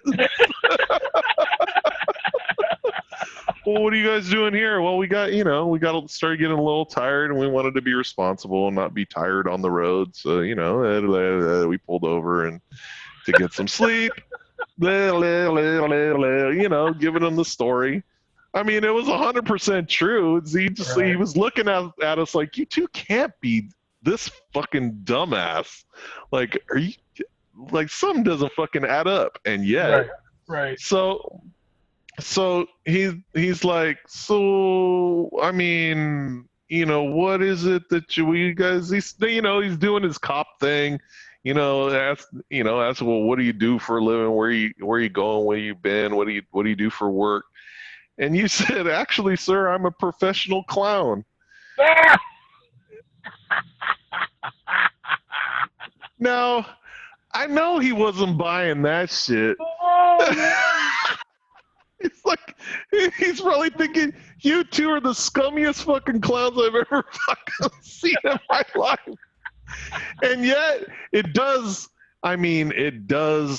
sort of match up with the carnival lifestyle, Eric, the way we were dressed and equipped. That's true. I mean, shit, all we would have had to have been was missing a few more teeth, and we would have fit right in.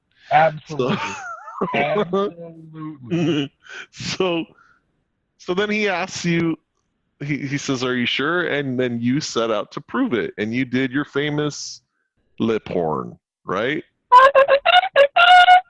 Yeah. And he was an immediate believer. But if that wasn't enough, there's more.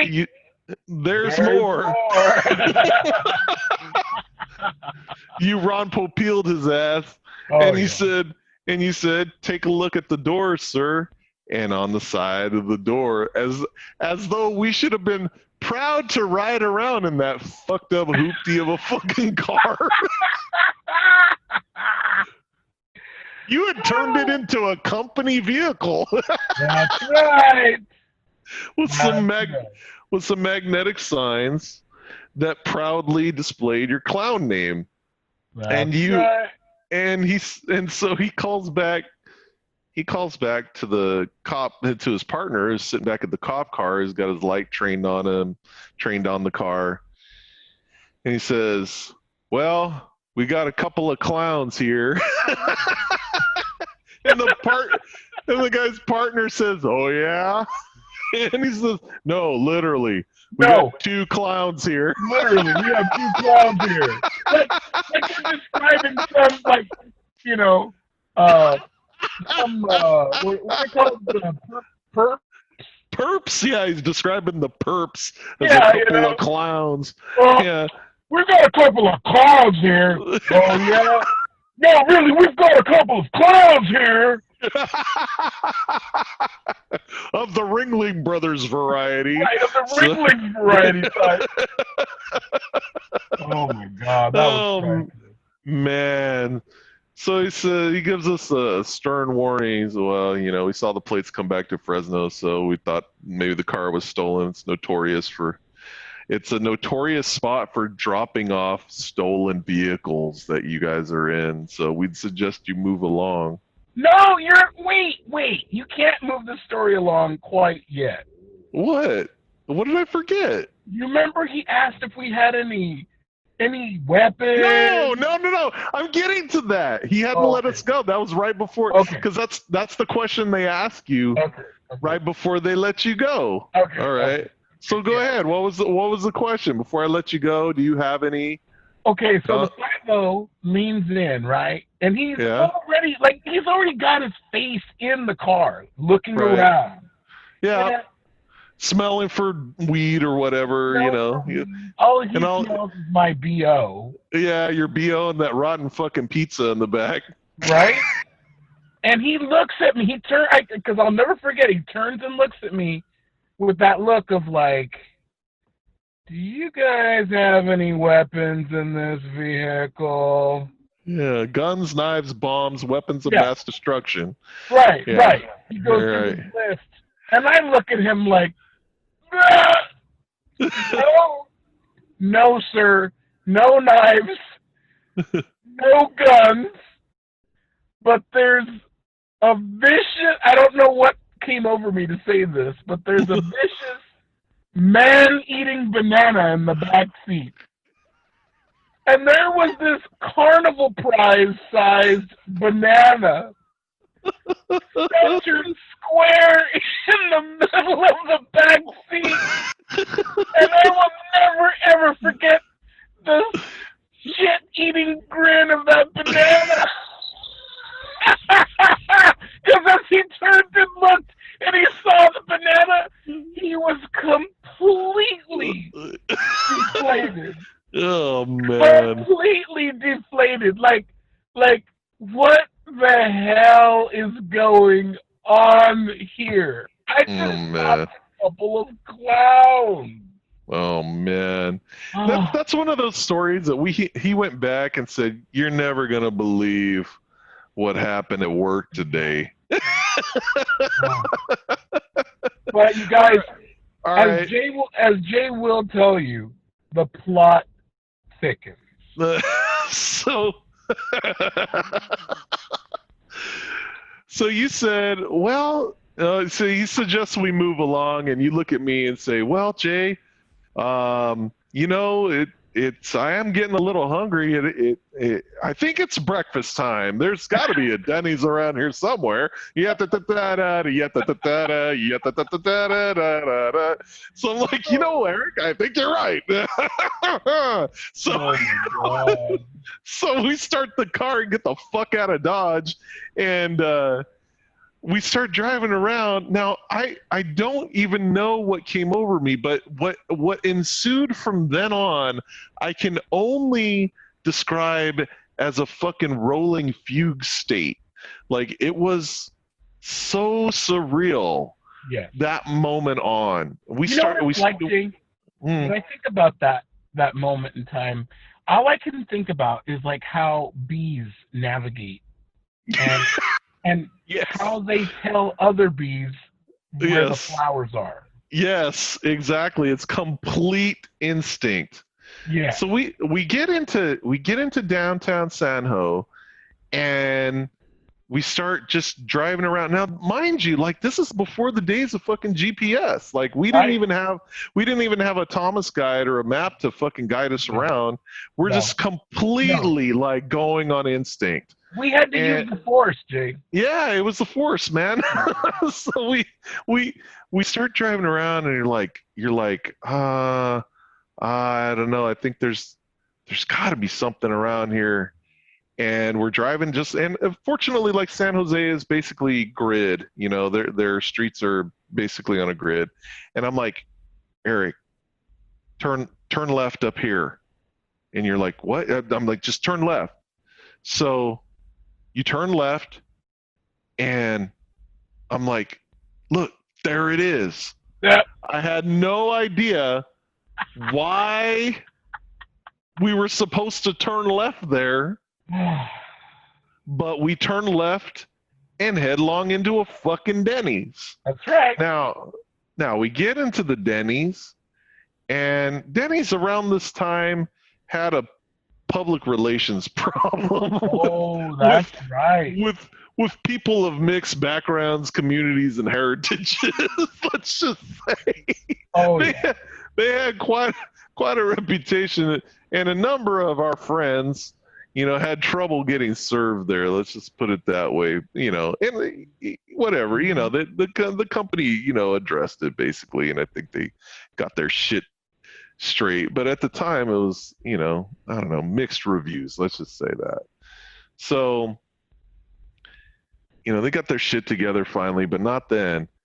And we get in there, and it was shitty service. And it's Denny's service. And what the fuck do you want? You know, at 3:30 in the morning. I mean, you're not gonna get fucking Alice Chipperweather fucking serving your ass at the Denny's at 3:30 in the morning. So it was just like, yeah, table's over there, you fucking whacked out crazies, you know, just try not to fucking get arrested. So it's basically the attitude that we got when we got there, right? Oh yeah. And there was no sooner have we gotten our fucking, our Grand Slam ordered or whatever the fuck we ordered. Right. Fucking our Super Slam for fucking $2.99 or whatever the early bird special was. Right. You know, we get our food. Our food hits the table. Do you remember there was a transgender guy there that was not being well attended to and was fucking pissed about the whole thing, right? That's right. Now starts getting loud, right? Yep. And started calling into question the commitment to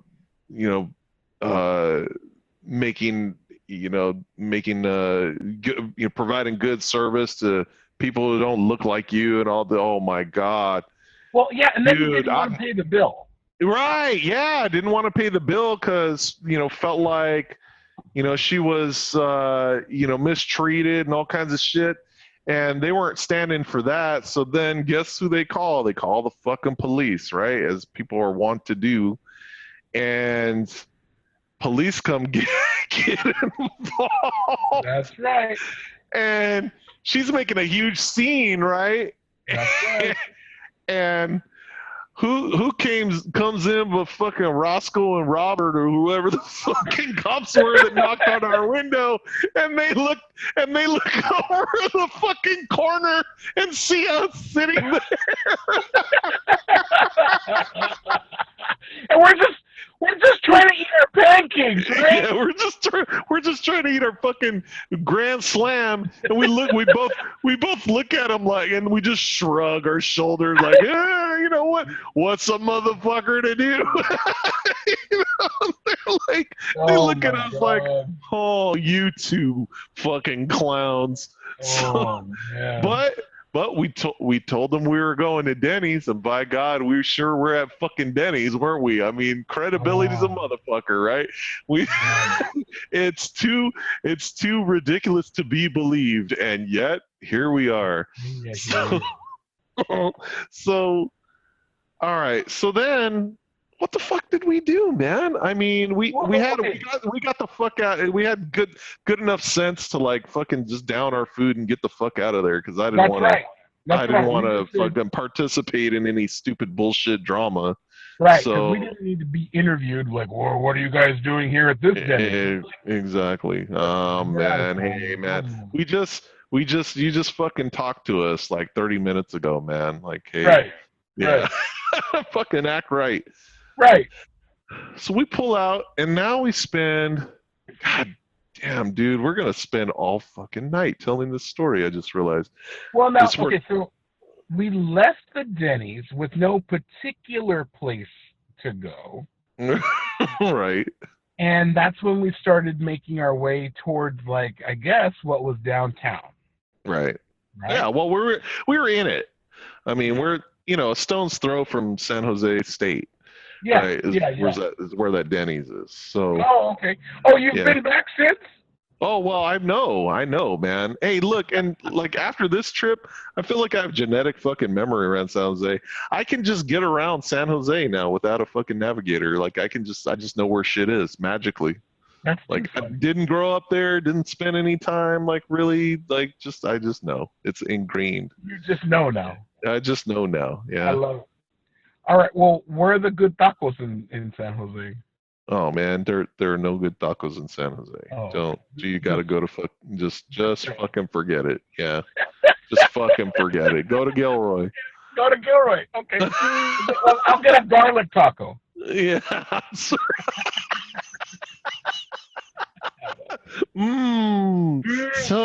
So tasty. So nice. Damn it. So we went off pulled off in the park, man. Now I'm gonna let you tell this part of the story. Man. So we went and found a park just to fucking chill and wait for the sun to come up because it was still dark, and wait for shit to start opening, right? Yeah, and we came across a park. It didn't seem like there was a whole bunch of cars in the parking lot. It seemed like the perfect place to just chillax a little bit until the sun came up, and then shit would start to open, and we could actually enjoy a day checking out San Jose. Well, we find a nice parking spot in a convenient location. And like one is wont to do after having a meal, sometimes you got to take a piss, right? Yeah, I've heard of that. Yeah, it happens. Yeah. So I'm getting out of the car to go find a bathroom with the hopes that it's going to be an open bathroom. And I start making my way towards I guess the middle of this. I don't know. They've got like this little causeway kind of area, and over off to the side there was some other, gathering place, and then they had the restrooms and whatnot. And I'm making my way towards the restrooms, and I hear this weird sound. And I'm like, what the hell is going on? And as I come around the corner, there's some homeless guy hanging out at the front mouth of the bathroom, and he's wanking it for everything he's worth. I mean, this man is searching for undiscovered country. I don't know what was going on, but I needed to be in the opposite direction of that. So let me describe to you my POV, right? So we were both gotten out of the car, and we were like hanging out in front of this like outbuilding, and I decided to wait for you while you went and and searched for the restroom. And you had no sooner had you pulled around to the other side of the building than I see you fucking turn right the fuck around and come right back around the corner. And you're like, oh, okay, man, I think we need to get the fuck out of here. Well, it was creepy. It's like when you're watching a horror film and suddenly like the little girl starts crawling up the wall, up, Oh my God. It was that kind of moment. I'm like, yeah, you just needed to get the fuck out of there. Whoa, bro! There's some shit I can't unsee in this lifetime.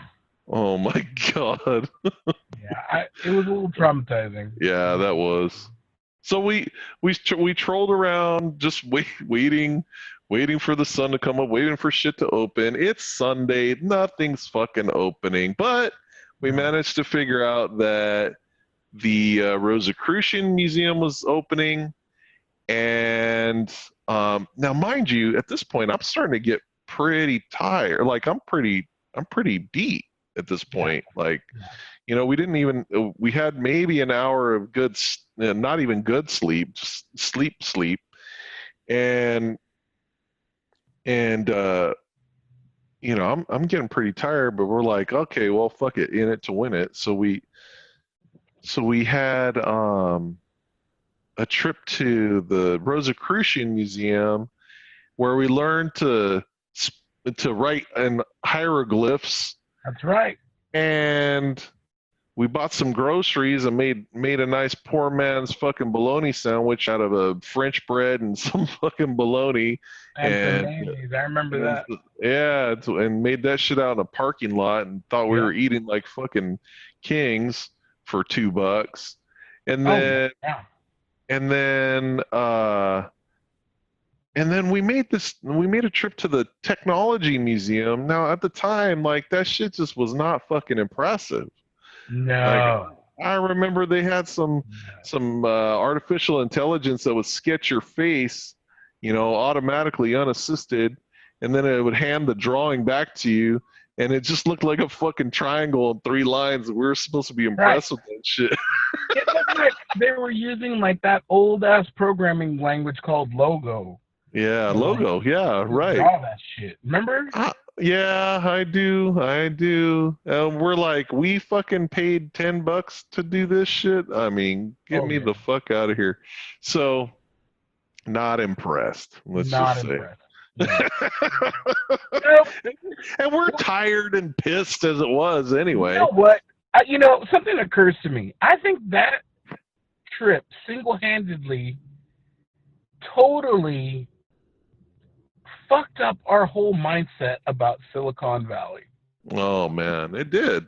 Because This is when we went to that tech museum, that was the jankiest tech shit ever. Ever. I had a Tandy 1000 SX at home that could run circles around that bullshit. Oh man. I said it, No. Tandy 1000. Oh, the fucking TRS 80. No, it wasn't a TRS-80. It was an No, actual. no, no, no. I know. I know. Damn. Radio Shack, Tandy. Yeah. Oh, good shit. All right, so I mean, just I don't want to spend all night telling this fucking story, but dude, I mean, it was just like, what was there to do but just wander around? Like we were just like aimlessly wandering around the earth Well, let's in recap. fucking San Jose. Let's recap for a second. All right. We were already exhausted. Yeah, Our we started. biorhythms were already shot. Yeah, we'd start because we had already been up. We had been Right. up by the time we decided to leave on this shit. Right. Right. We didn't get a full sleep cycle. Right. So we're somehow floating around in like what should have been some good REM sleep. Yeah. Right. Nope, Exactly. not for us. We Yeah. stopped by a hotel, argued about spending the last few dollars in our pocket to either get sleep or to explore. We chose explore. Right. Yeah. Because fuck sleep. Sleep is for bitches.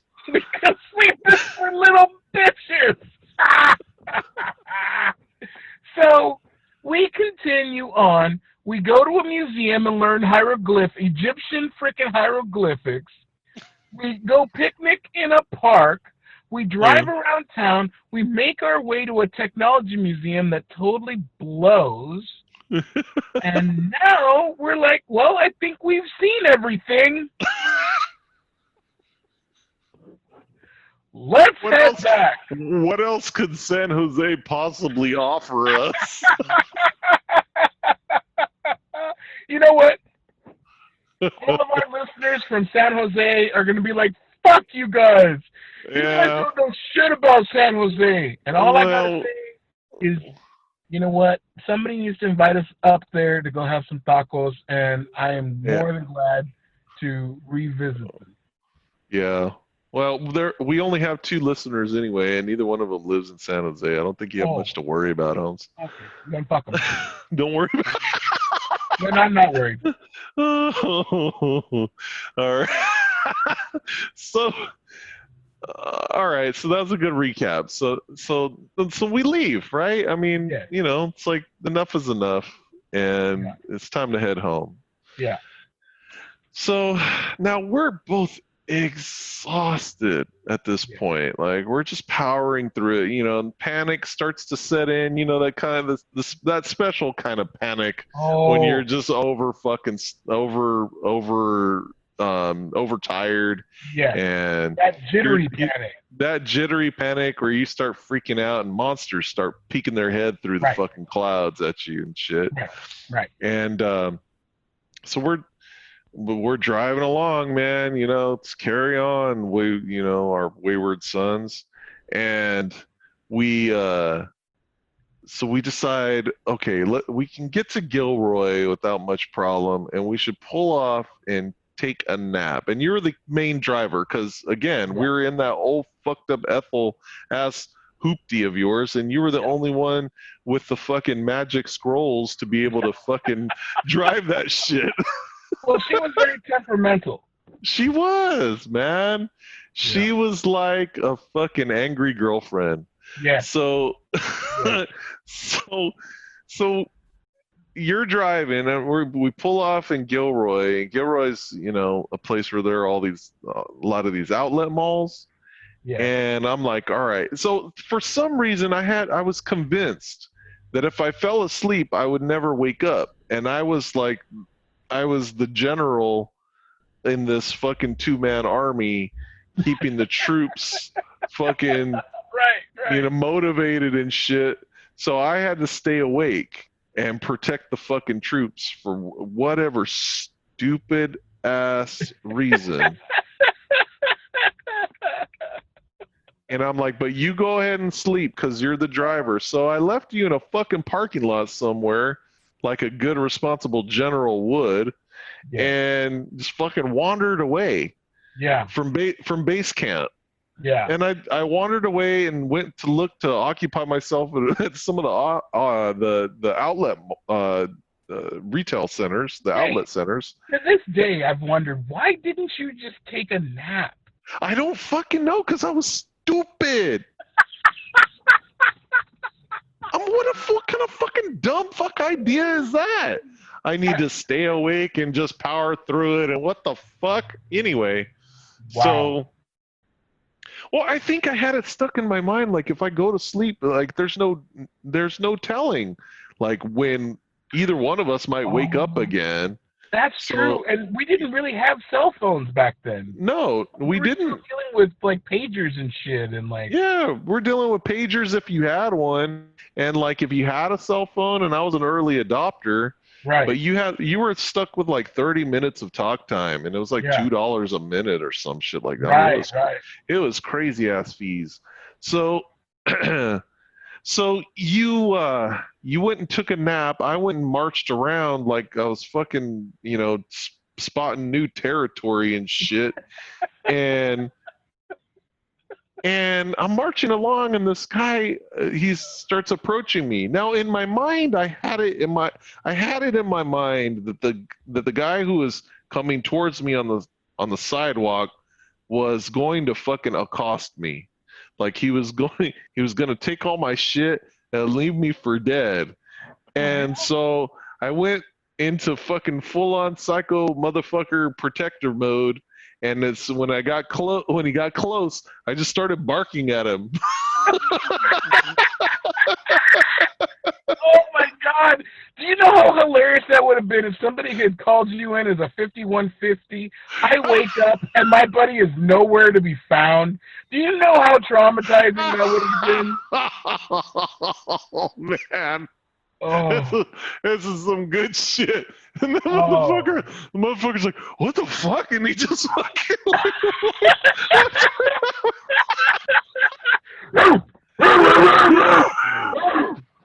I mean, who does that? Oh, fucking crazy people. Oh man. Lord. Oh, dude. So I made it. I wandered back. I wandered around, went into a couple of stores, and there's, the outlets are great, but the deals aren't that great. It's no swap meet. I'll tell you that. Oh, that's true. So I made my way back, and we get on the road again, and I go to wake you up, and you're like, yeah, come back in a couple minutes. Just wake me up when I, in about an hour. I'm like, you've been sleeping an hour already. It's time to go. You're like, are you serious? It feels like I just closed my eyes. Oh man. All right. So we get back on the road, and you're like, all right, Jay, I need you to make sure we're on Pacheco Pass. Yeah. And you're like, I need you to keep me awake, man. Just watch me, make sure that I don't fall asleep. Just keep your eye on me. I'm like, cool. So we had the windows rolled down, we had wind going, the freaking AC was on, we had the stereo blasting and shit. And I'm like watching you like a hawk. Right. And then like I'm watching you, and I'm like, man, I need some fresh air. I turn my head, I stick my head out the window to get, like a dog, to get my my face windy, Right. And then I pull my head back in.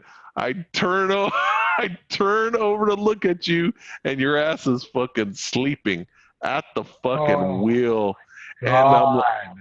I'm like, just as I'm about to say Eric, like I didn't want to fucking shake your ass and freak you out, Oh but I'm like, God.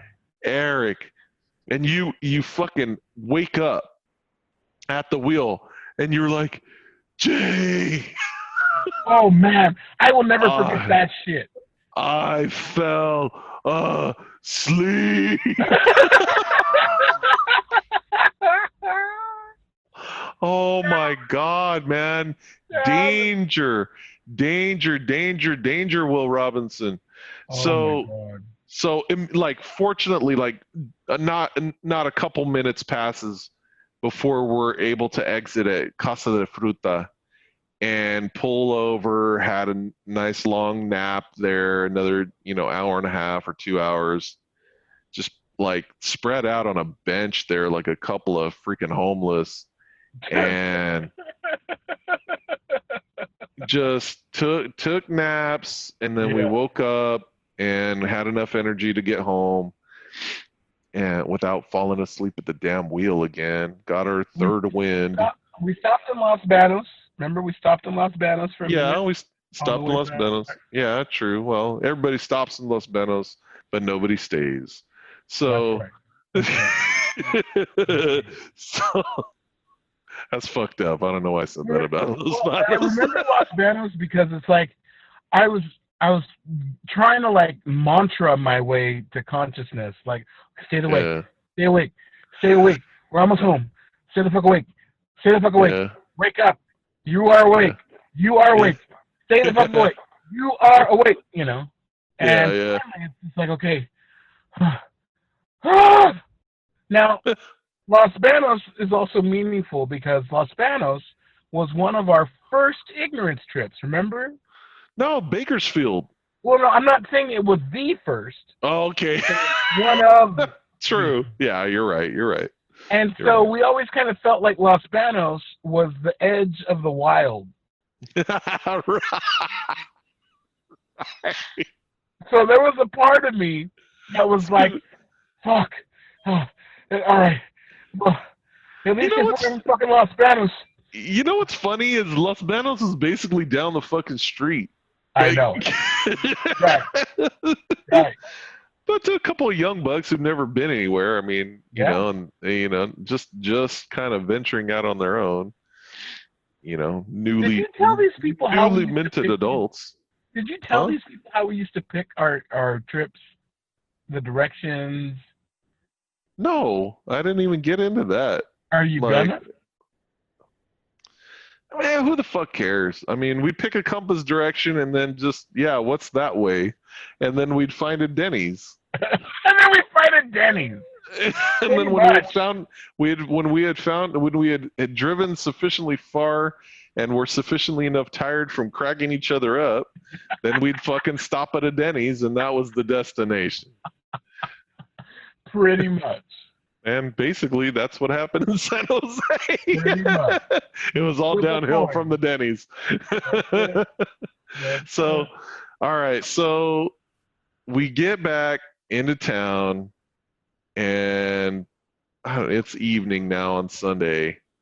We'd been up for almost 48 hours at this point, and between like the Friday before where we were just staying up and bullshitting, and then getting an hour or two sleep, and then waking up and talking more shit, to evening on the Sunday, and you were like starting to like see yourself as a quasi real estate investor, and all I wanted to do was get the fuck home and go to bed, go to sleep, just get some fucking Z's, and you got your fourth fucking wind, and and you see this boarded up ass house right off the freeway, and you're like, Jay, let's go take a look at this house and see if maybe they want to sell it to an investor. And I'm like, get the fuck out of here, man. No, I just want to go to Jay. we got to take a look at this house, man. This is an opportunity. I'm like, this is not a fucking opportunity. I just want to fucking go to bed, man. Is that too much to ask?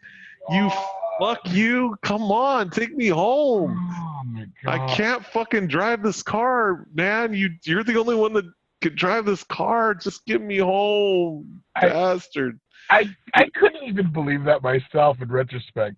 Here we had just gone through this Homeric journey, and we're literally exhausted. Like, a whole level of exhaustion I don't think I've ever experienced since.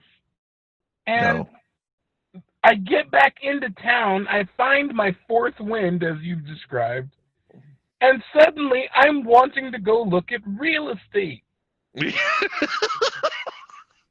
How ridiculous. And this motherfucker's boarded up, and I'm like, nothing good can come from you and me fucking skulking around some abandoned ass building in broad daylight, no less. Anyway, I mean, shit. So, anyway, suffice it to say, after you figured out how to hoist your fucking big self up over the fucking fence and back, looking around this property, and your curiosity was sufficiently fucking satisfied. I finally get home, and I've never slept so good in my life, man. Oh yeah. Yeah, good time. Good times, man. Oh, Eric spent way too long telling that story, but damn it, that was some funny shit. Well, you'll have to edit it. Maybe I'll edit it. Or maybe not. Maybe not. Maybe I'll just let motherfuckers suffer through it like we did. There you go. All mind-numbing and shit. Damn it. Eric, good times as always, man. Absolutely. Right. I wouldn't get ignorant with anybody else. All right. Well, you just did all night. I guess Tonight. so. Yeah. Jay, I'm about to go get some tacos before this place closes again. All right. Well, enjoy. I hope the cabeza is nice and fresh, and I hope you get fresh cabeza. Hey, man, there's always room for cabeza. In the meantime, and until next Friday, I'm your host, Jaydog. You've been sitting with me and my buddy, Eric, and this is Taco Friday and the Taco Friday podcast. See ya.